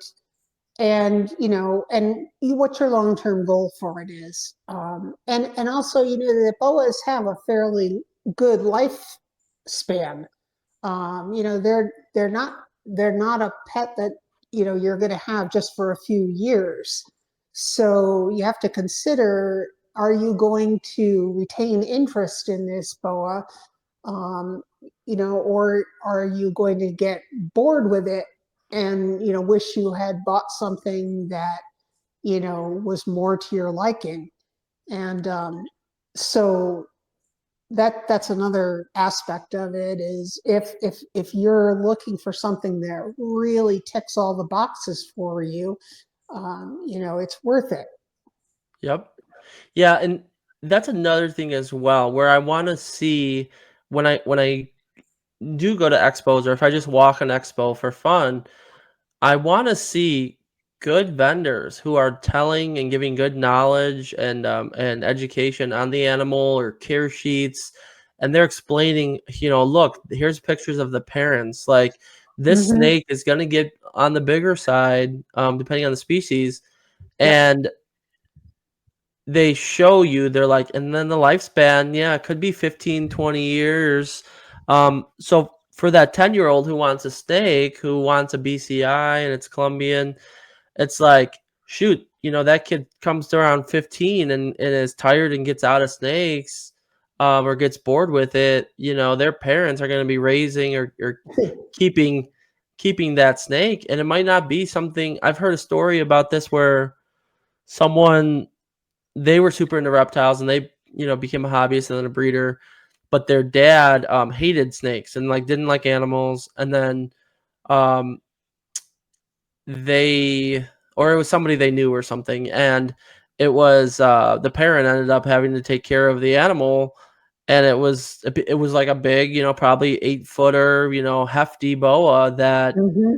could pack a punch, if you don't know the animal or if you don't handle it enough. And Right. you know so I think there's a lot of that where we just need to really step it up on education, on awareness, on selling the right animal to the right person, like Right. matching them up correctly. Because I hate it when I see certain vendors who are just trying to move animals, and I'm just like, those are animals that are gonna get go to rescues, or they're gonna be neglected or improperly maintained, and then or it's just gonna hurt that potential hobbyist who could help grow our hobby. Um, and Yeah, so I think we have to work together on preserving our hobby and growing it, and also changing mindsets. Bringing people in who are opposed to reptiles, or you don't have to like everything. I don't care if someone doesn't like snakes, but if they like turtles, I mean, you can still support the hobby. Um, let's A beautiful snake, and you can see how calm. So, the quick question, yeah, have you named all your boas? Yeah, they all have names, and I have a naming scheme, so it helps me. So I try to name my boas with the first letter of their name is related to the locality, and then the also from the country that of origin. So, for example, this guy's name is Bruno, and that's because he's a North Brazilian, so Brazilian. And Bruno is a name that Brazilian people would have. Oh, So, very cool. and for example, my amaryllis are Bolivian amaryllis. So I have Alejandro because he's an Amarilli, and I have Bianca, Bolivian. So Wow, that's and that's Alita, cool. Yeah. Ava. I have Alita, Ava, and Andre. Wow.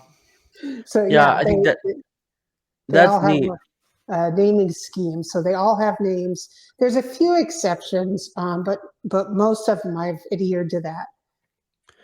Yeah, I've always noticed if I've ever produced animals or if I've ever gotten an animal that I wasn't sure or got from a friend or something and it was an unnamed animal, I was always hesitant to give it a name right away because I'm like, if I give it a name, I'm gonna keep it. So, sometimes it's like if I have something unnamed, I'm more likely to trade it with someone if they really wanted it or whatnot. But mostly everything I have is named and is like is gonna stay.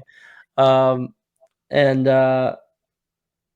Yeah, no, just gorgeous animal. But let me see, I'm gonna try to put this to where okay, so we can still see each other, and then I think when I do my share screen, it's gonna have a I'll be able to visit. Okay, let's see here. Ah, here we go.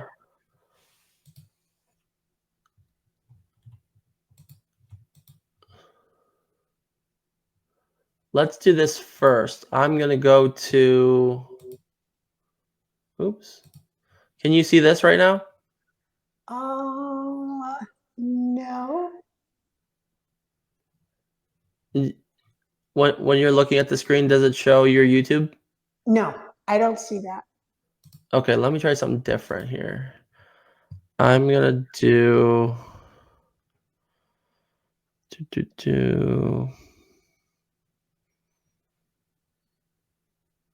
present.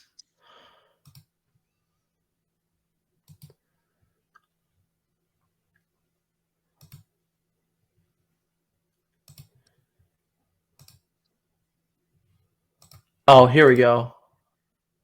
Oh, There it is. Well, I see a screen. It's wait, it's a not screen, but it's a screen of screens. Okay, I don't want that. a lot I'm of gonna, screens. I'm gonna remove this. I'm gonna take that off. I got this. Let's see. Let's share.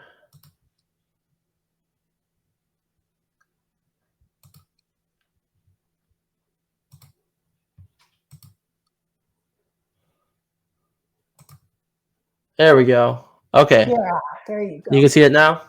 Yeah, Okay, so here we go. So now we're on Facebook, and we're gonna do Lisa Benson, hmm and let's see if it comes right up, which it should. Uh, not them. Here we go. Okay, you can see this. yeah, Okay, that's me. so here's your Facebook page. Is this that same dyer? That is a Bolivian Amarilli. Amarilli. Okay, beautiful. And then, so now you post a lot of content, or you post? Oh yeah, I can see. check out that video of the rainbow boa there. I took Oh that last wow. night. That's Ginger, and she's one of my. She's a subadult rainbow boa from Brazil, and the rainbow boas are amazing because at night there's a process they go through called metacrosis, and it's believed it's for thermal reasons, to something they do to hold temperature in their bodies. They will actually get a high white color on their side that they don't have during the day. So she gets almost fluorescent orange at night, and these high white walls is what we call them, white walls. And it's a Yeah. process called metacrosis. But she is spectacular at night. Oh yeah. No, that's a beautiful. These are beautiful boas. And that's a baby cobra. This is a dire line North Brazilian. Wow. That's, Yeah, I that's a think, stunner. These that's are my exceptional female. animals, and Yep. I'm impressed. That's a Um, Suriname, Pokegron, and that looks like a South Brazilian right there. yeah, beautiful Brazilian Yep. Emerald. Yep. Beautiful. So, okay, so I see on here, so you have a really nice Facebook page. And then let's click over to this. Must go to your Instagram. Let's see if it loads. Okay, here we go. Benson's Boas Instagram. So a lot more of your beautiful animals here.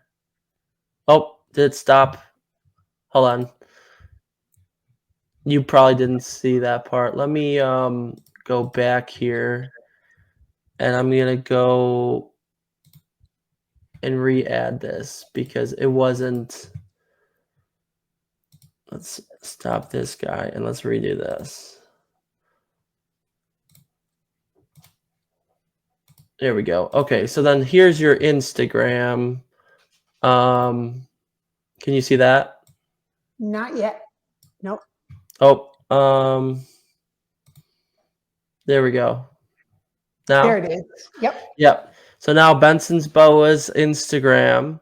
And here we can see everything you got here. I think what Instagram's a little bit more of pictures and showcasing what you got, and then Facebook kind of has a nice mix of, you know, skimming through messaging groups and yeah, very nice. Oh, what are these ones? Are these your fire That's a belly? fire belly. Yeah. Wow. Yeah, I love those. I like the fire bellies, but that's because I'm a sucker for the reds. But some of these other ones here, was this the one you had the Yes, that's the one I had out Lanjicata? before. Yep. That's Wow. and those are, you can see in their enclosures, that's the naturalistic enclosure. Oh yeah. No, I love it. You said the Repti chip, like the what, cocoa bark or cocoa Yep. husk? The cocoa chip, and then I have the cork bark for them to climb on, and the vines. Oh, there, and then there's your little perch. Yep, the basking shelf. I love it. I really do like your enclosures and your layout and what you do for your animals. Is this your Terahimara? Yeah. Yeah. Yeah, you could see the pinks and the oranges and they're a beautiful snake. And then let's go back to, let me see here. So those two you're on. I love the fact that you are on all these platforms because that is extremely helpful. I gotta re-find your YouTube because it closed out the window. Um,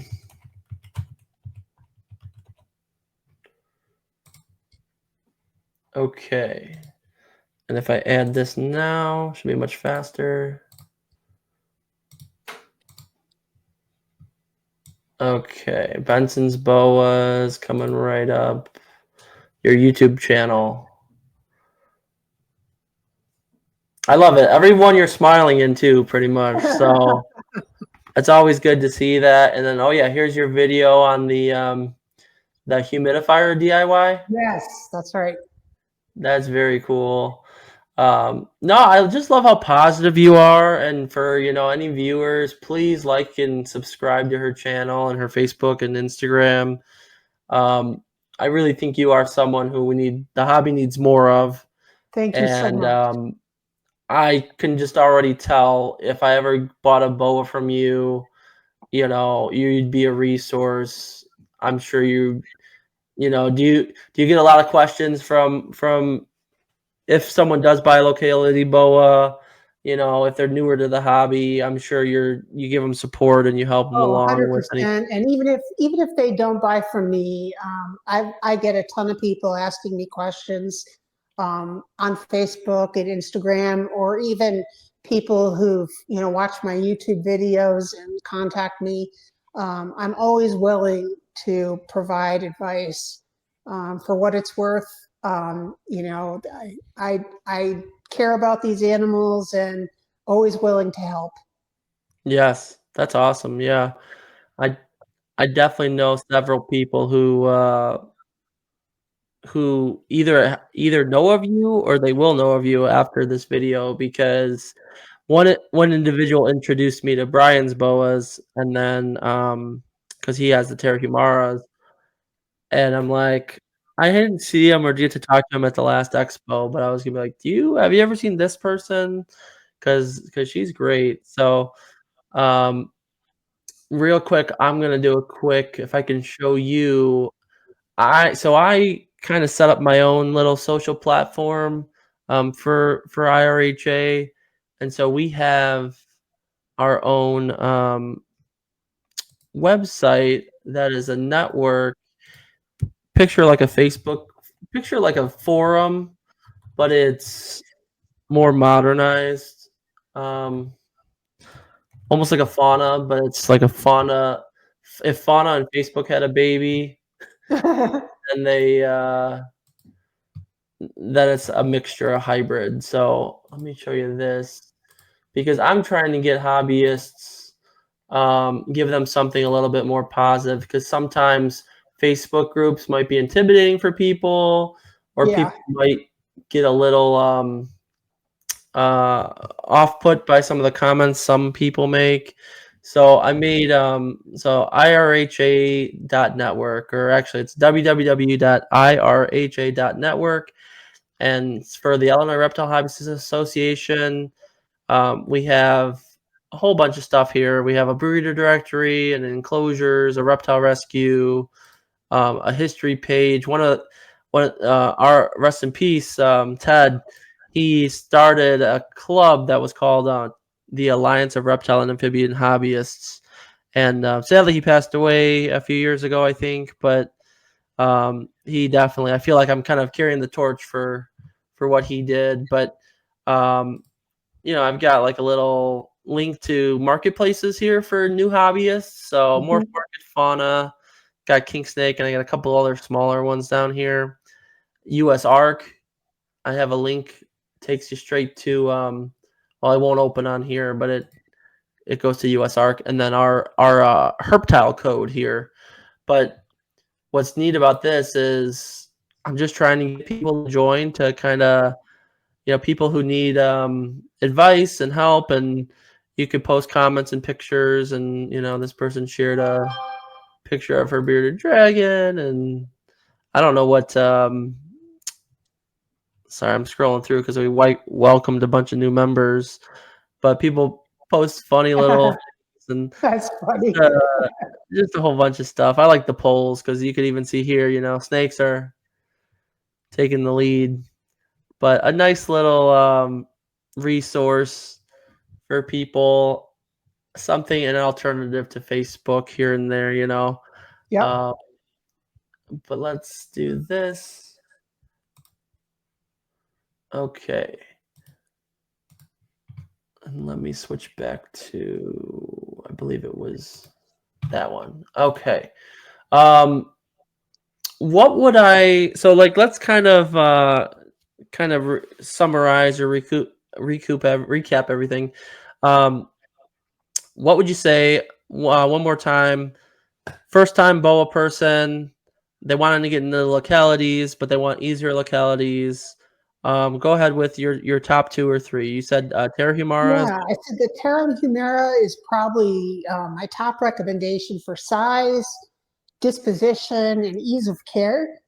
And then secondly, probably the Longicata, a little bit more of a bigger boa experience.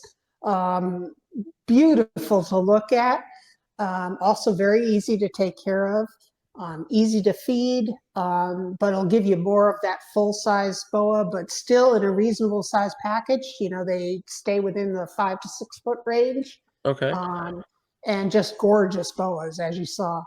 And so those would be my top two recommendations. And there's many other choices too. I mean, Dumeral's boas are lovely animals in terms of their disposition. Now they vary quite widely in size.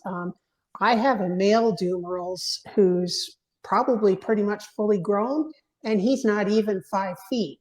Wow. And he's puppy dog tame. I mean, he is literally he's a boa that will come out and sit on my lap all day if I want him to, and they are exquisitely beautiful. I don't know if if you're familiar with Dumerals boas. They're from Madagascar. They're an old world boa, and they're remarkably patterned, incredible ground boas, and they're just extraordinary to look at. I have pictures of them on my of him on my page, so someone can check them out if they want to. But he just ate, so I can't pull him out. But No worries. just an amazing, amazing looking animal, and very, very easy to take care of. They're just a little bit on the larger side and do have the potential to be larger, but they're not all large. And I'd say the maximum size could be for a female might be 7 to 8 feet, but they Yeah. don't all get that big. Yes. No, very, very nice. I think I've seen Dumerals here and there, but still another thing where you just don't see them as often. And Yeah, I've heard a lot about Dumerals being a really good boa for the entry level keeper. yeah. Um, Now for basic enclosures, right? Like let's say the snake that you have right now, Mhm. for let's say a juvenile or a subadult, what are you recommending for people? 4x2x2s Yeah. or like what For footprint? this guy could easily be in a 2 by 4, Okay. um, 4 by 2 rather, and he happens to be in a T20, which is a 2 by 6. But Okay. that's only because I happen to have more of those, and I had a stack of them available that more, and all my 2 by 4s were full. Yeah. So so he's living the life. Yeah. But yeah, but he could easily be happy at this point in his life in a 4 by 2. These are pretty active boas, the North Brazilians. They move around a bit, and and so they do appreciate the room to climb and move around at this age. As they get older, not as much anymore. So they get more like my 7 foot North Brazilian. She does not climb anymore. Okay. She mostly stays on the ground floor. She still has a basking shelf that I'll see her up on every once in a while, but most of the time she's on the ground. Nice. Yeah, because I feel like I know you don't want to start out, or people don't necessarily want you don't want to start out with a baby, throw it in a huge enclosure, Right. but then you also want to have um it's nice when you can get an enclosure that the snake can grow into, or you could reuse for another animal that you're getting. Yep. So I think as people get into reptiles, right, that they'll grow a collection of enclosure sizes. But in terms of and I see this all the time. The the trend is, people might start out with having their snakes in tubs, in Rubbermaids.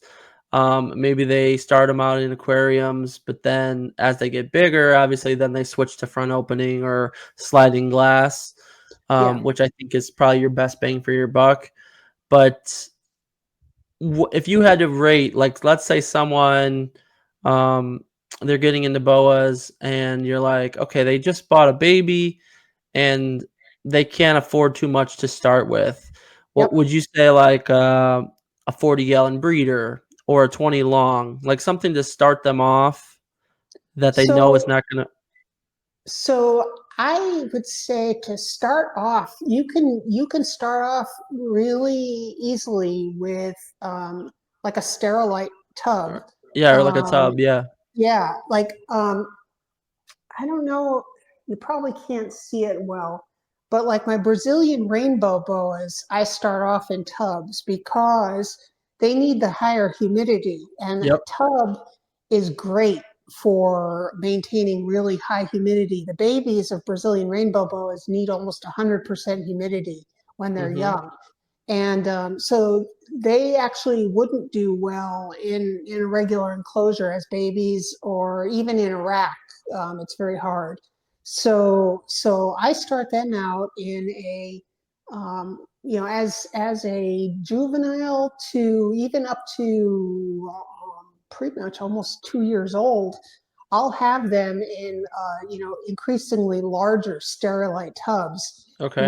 with a different base substrate. So I use leaf litter and a mixture of leaf litter and cocoa chip, the Repta chip, with sphagnum moss, Okay. and I keep that pretty moist. And then I put hides in there and some foliage, and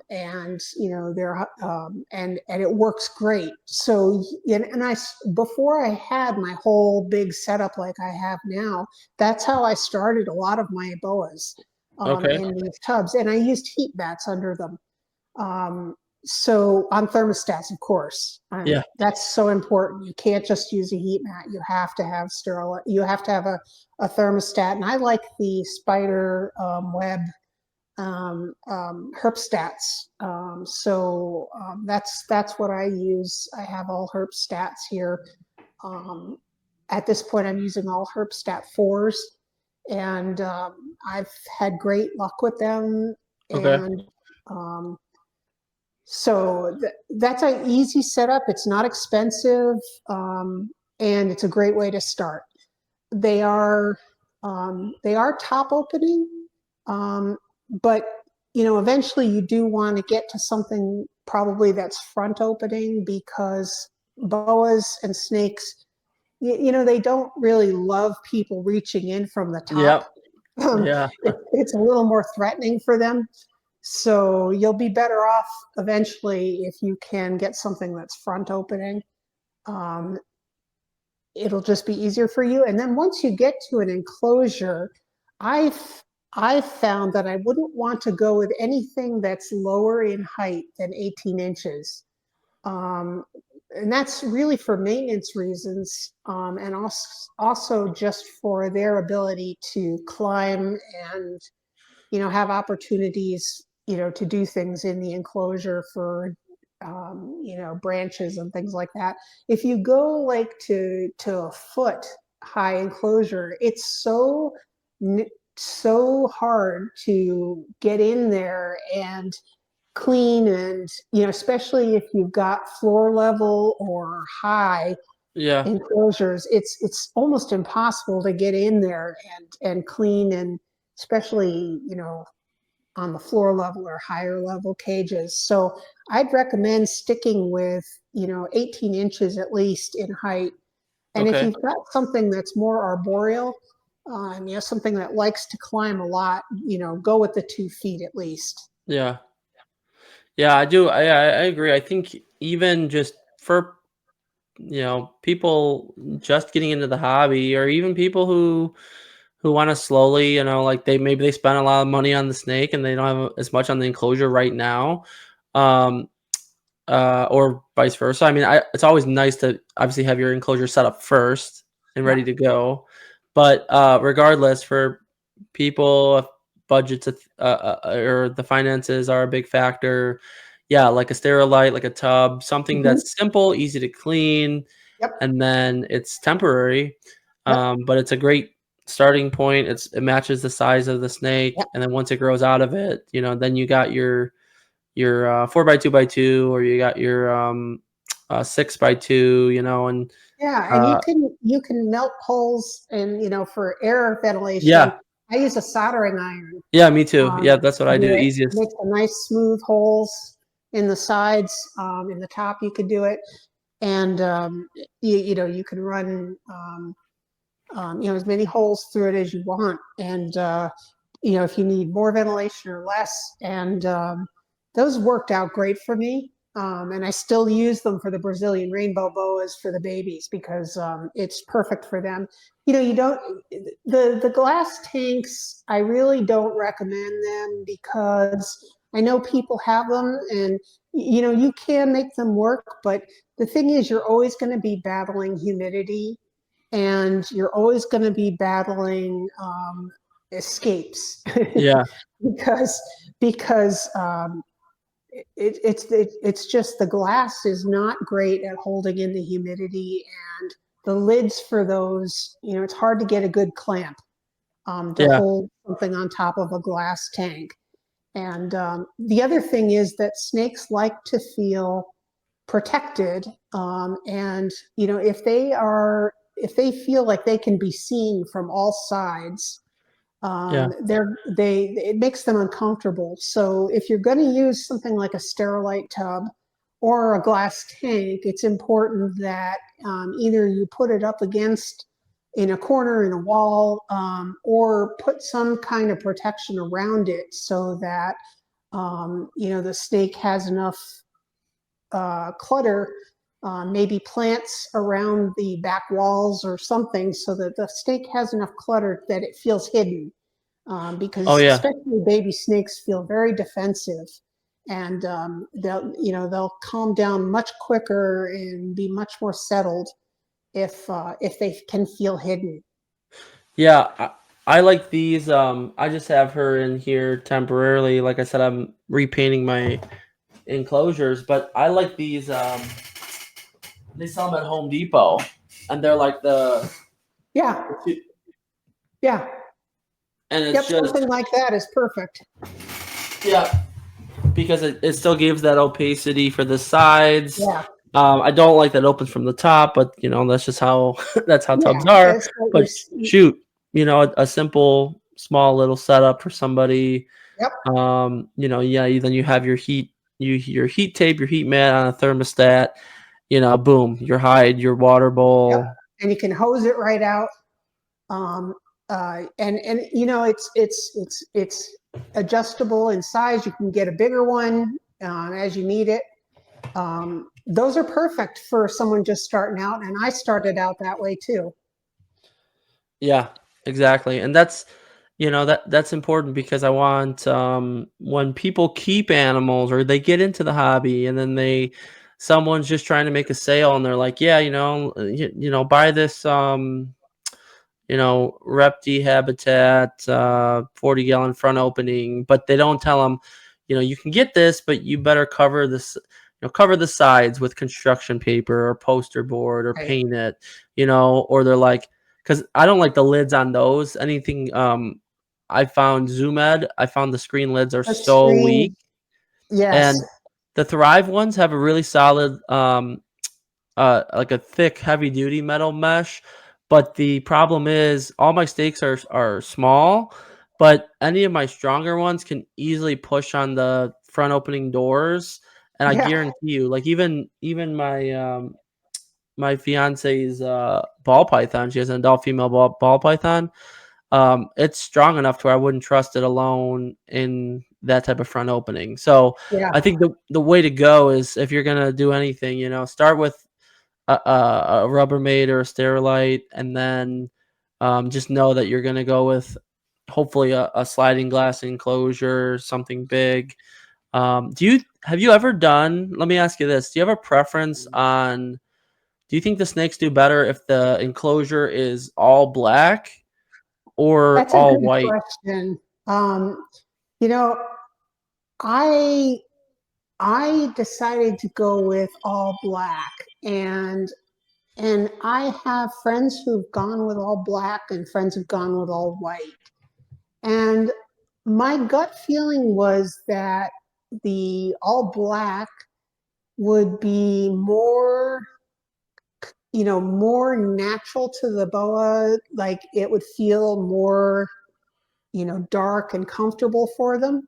Yeah, Um, and also, I thought that it would look cleaner longer, that it wouldn't get as used looking as a lighter enclosure. I don't. know if that's true or not, because I've never had a white enclosure, but I was worried that over time, it would get stained. Um, but my friends who have white enclosures, they look beautiful, Yeah. because the brightness of them really, really seems to light up the whole space. Um, I prefer black just because I think it's more like the cryptic nature of snakes, that they tend, they like to hide during the day and come out at Yep. night, and it just seemed more natural to me. Yeah, I definitely think that I think the black is I like how just black looks in general, black and gray color tones, but Mm. um the white I can see getting dirtier quicker, and then also like yes, it may bring more light into their enclosure and it's brighter overall, but then does the snake really want that, right? And it's like, well, Right, probably not. Like, I mean, it probably wants to if it's out exploring, it wants to still feel like that's not going to get picked off by an eagle or right. whatever. And so I do think the black is a little bit better for the animal. Maybe give that little extra blanket of security.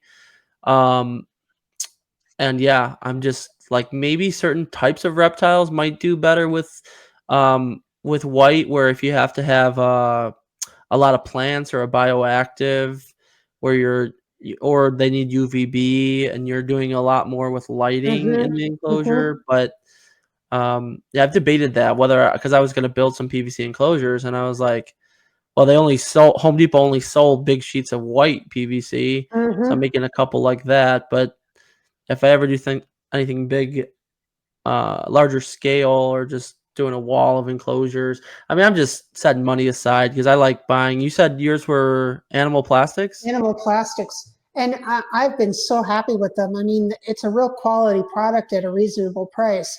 The thing with animal plastics is you really have to plan in advance because their lead times are pretty long. Okay. Uh, but that's because they're in high demand. People just seem to, they always have so many orders that you can wait up to 6 months, to get one. But depending on what you order, but I've been super happy with them. They're sturdy, they're easy to put together, and I've been very happy dealing with them. So all my enclosures are from them, and yeah, I really like them. You can stack them well. They don't buckle or Okay. bow, and the doors slide well. So really, really nice cages.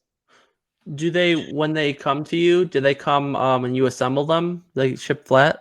They're shipped flat, and if they're over a certain length, I think anything over, what is it, 5 feet gets shipped freight.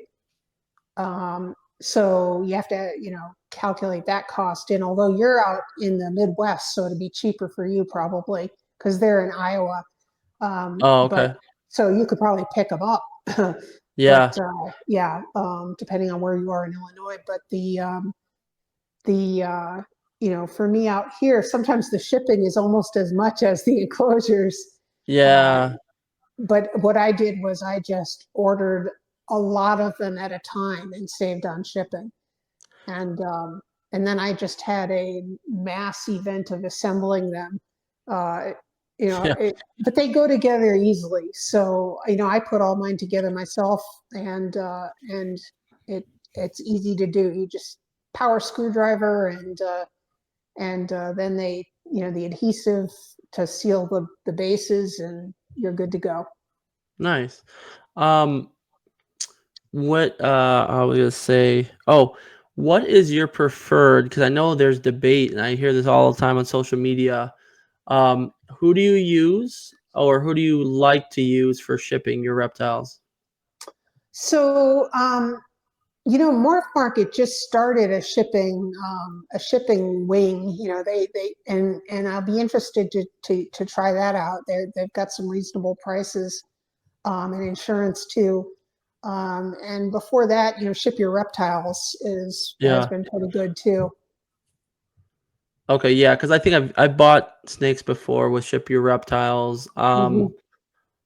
I don't think I've ever bought, to be honest, I've never bought an animal off Morph Market, but, Yeah, I've heard good things about what, Darian's doing yeah, and with the platform and with the shipping and, um, I know there's funny drama online with, I think it's with Redline and Morph Market or yeah, something, I don't know, yeah. but regardless, um, and you do for your animals, just for viewers, if they ever decide they want a boa and they're like, Lisa's my girl, um, do you typically just do overnight and you would Yeah, do hub FedEx, shipping? FedEx overnight to a hub Yeah, or a shipping center. safest So way. yeah, Yeah, exactly. Yeah, I always think if I ever am gonna get a snake online or do anything online with shipping, I always plan. I'm like, okay, well, I'm gonna order it on a certain day when I know I'm gonna be home the next few days to be available. Or I know sometimes, obviously, like I avoid holidays and obviously the yeah, weather extremes. But do you find throughout the week that any certain day you ship? Like, do you only ship on certain days? yes, yes. Uh, Only Tuesdays and Wednesdays. Yeah, yeah, because then it's when it goes out more reliably, or Yeah, because usually on Mondays they're usually catching up from the weekend, and then once you get onto Thursday, you're if there's any kind of delay, you run the risk of things ending up getting held over a weekend where ship centers might not be open, and that's not a good situation. yeah, exactly. And once again, it's all about, the animal's health, and you wanna make sure that Absolutely. they have the least amount of stress with the shipping process, and then, um, the transition goes easy for the new keeper so they can get the animal set up and just leave them alone for a couple days, try to let them Yeah. acclimate. Yeah, because it is a stressful situation, and you want that animal to arrive, as quick as possible. And what I do when I get a new animal is I do want to quickly check it out, make sure that everything looks okay, and I'm going to do that swab, like I said, to make sure that I can send that off for testing. But Yeah, I don't. I don't handle them any more than I have to at that yeah, time, because I want to get that boa settled in, rehydrated, because they haven't had any water to drink. Usually they'll take a nice drink as soon as I put them into their new enclosure, new no tub, and I will leave them alone for a week okay, before I feed. I don't feed them for that first week, because and most of my boas, a lot of them are BCC, and they're sensitive to begin with. So I don't want to stress them any more than they've already been stressed. So I let them settle. I don't bother them at all for that first week. I peek at them, but I don't handle them. And then I don't handle them until they've digested that first meal. right. So after that first week, I will give them the opportunity to eat and digest. And once they've done that, that's the first time that I'll handle them. Um, Yeah, so you're waiting for that first poop, and then yes, yep, yes. And exactly. yeah, so it can be sometimes, you know, a good 2 weeks after they come before I'll even take them out. Very And nice. it's the toughest thing because you want so much to handle them, but I want nothing more than that boa to have a good start. Oh, exactly, yeah, I mean, I think that's what I don't know, it's obviously gonna be different for, a child versus an adult versus an experienced keeper, but, um, I think just stressing and emphasizing those behaviors and those practices, like I said, strengthens the hobby, strengthens the um oh, I don't know if you froze. Can you still hear me?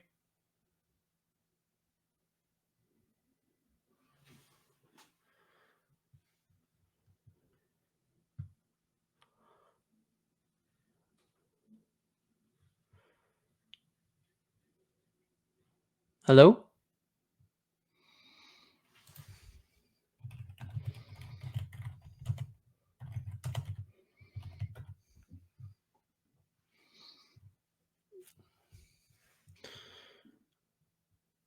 Not sure if it lost her. Ah. All right, guys. Well, thanks for tuning in. That was Lisa Benson of Benson's Boas. She's amazing. I highly recommend Locality Boas from her. Any Boas from her. Please, please, please like this. Like our channel, the IRHA network. Comment, subscribe to us, and then please go over and check out her site. Check out Benson's Boa's YouTube and her Facebook and her Instagram. Give her a like and a follow. Thank you so much for tuning in.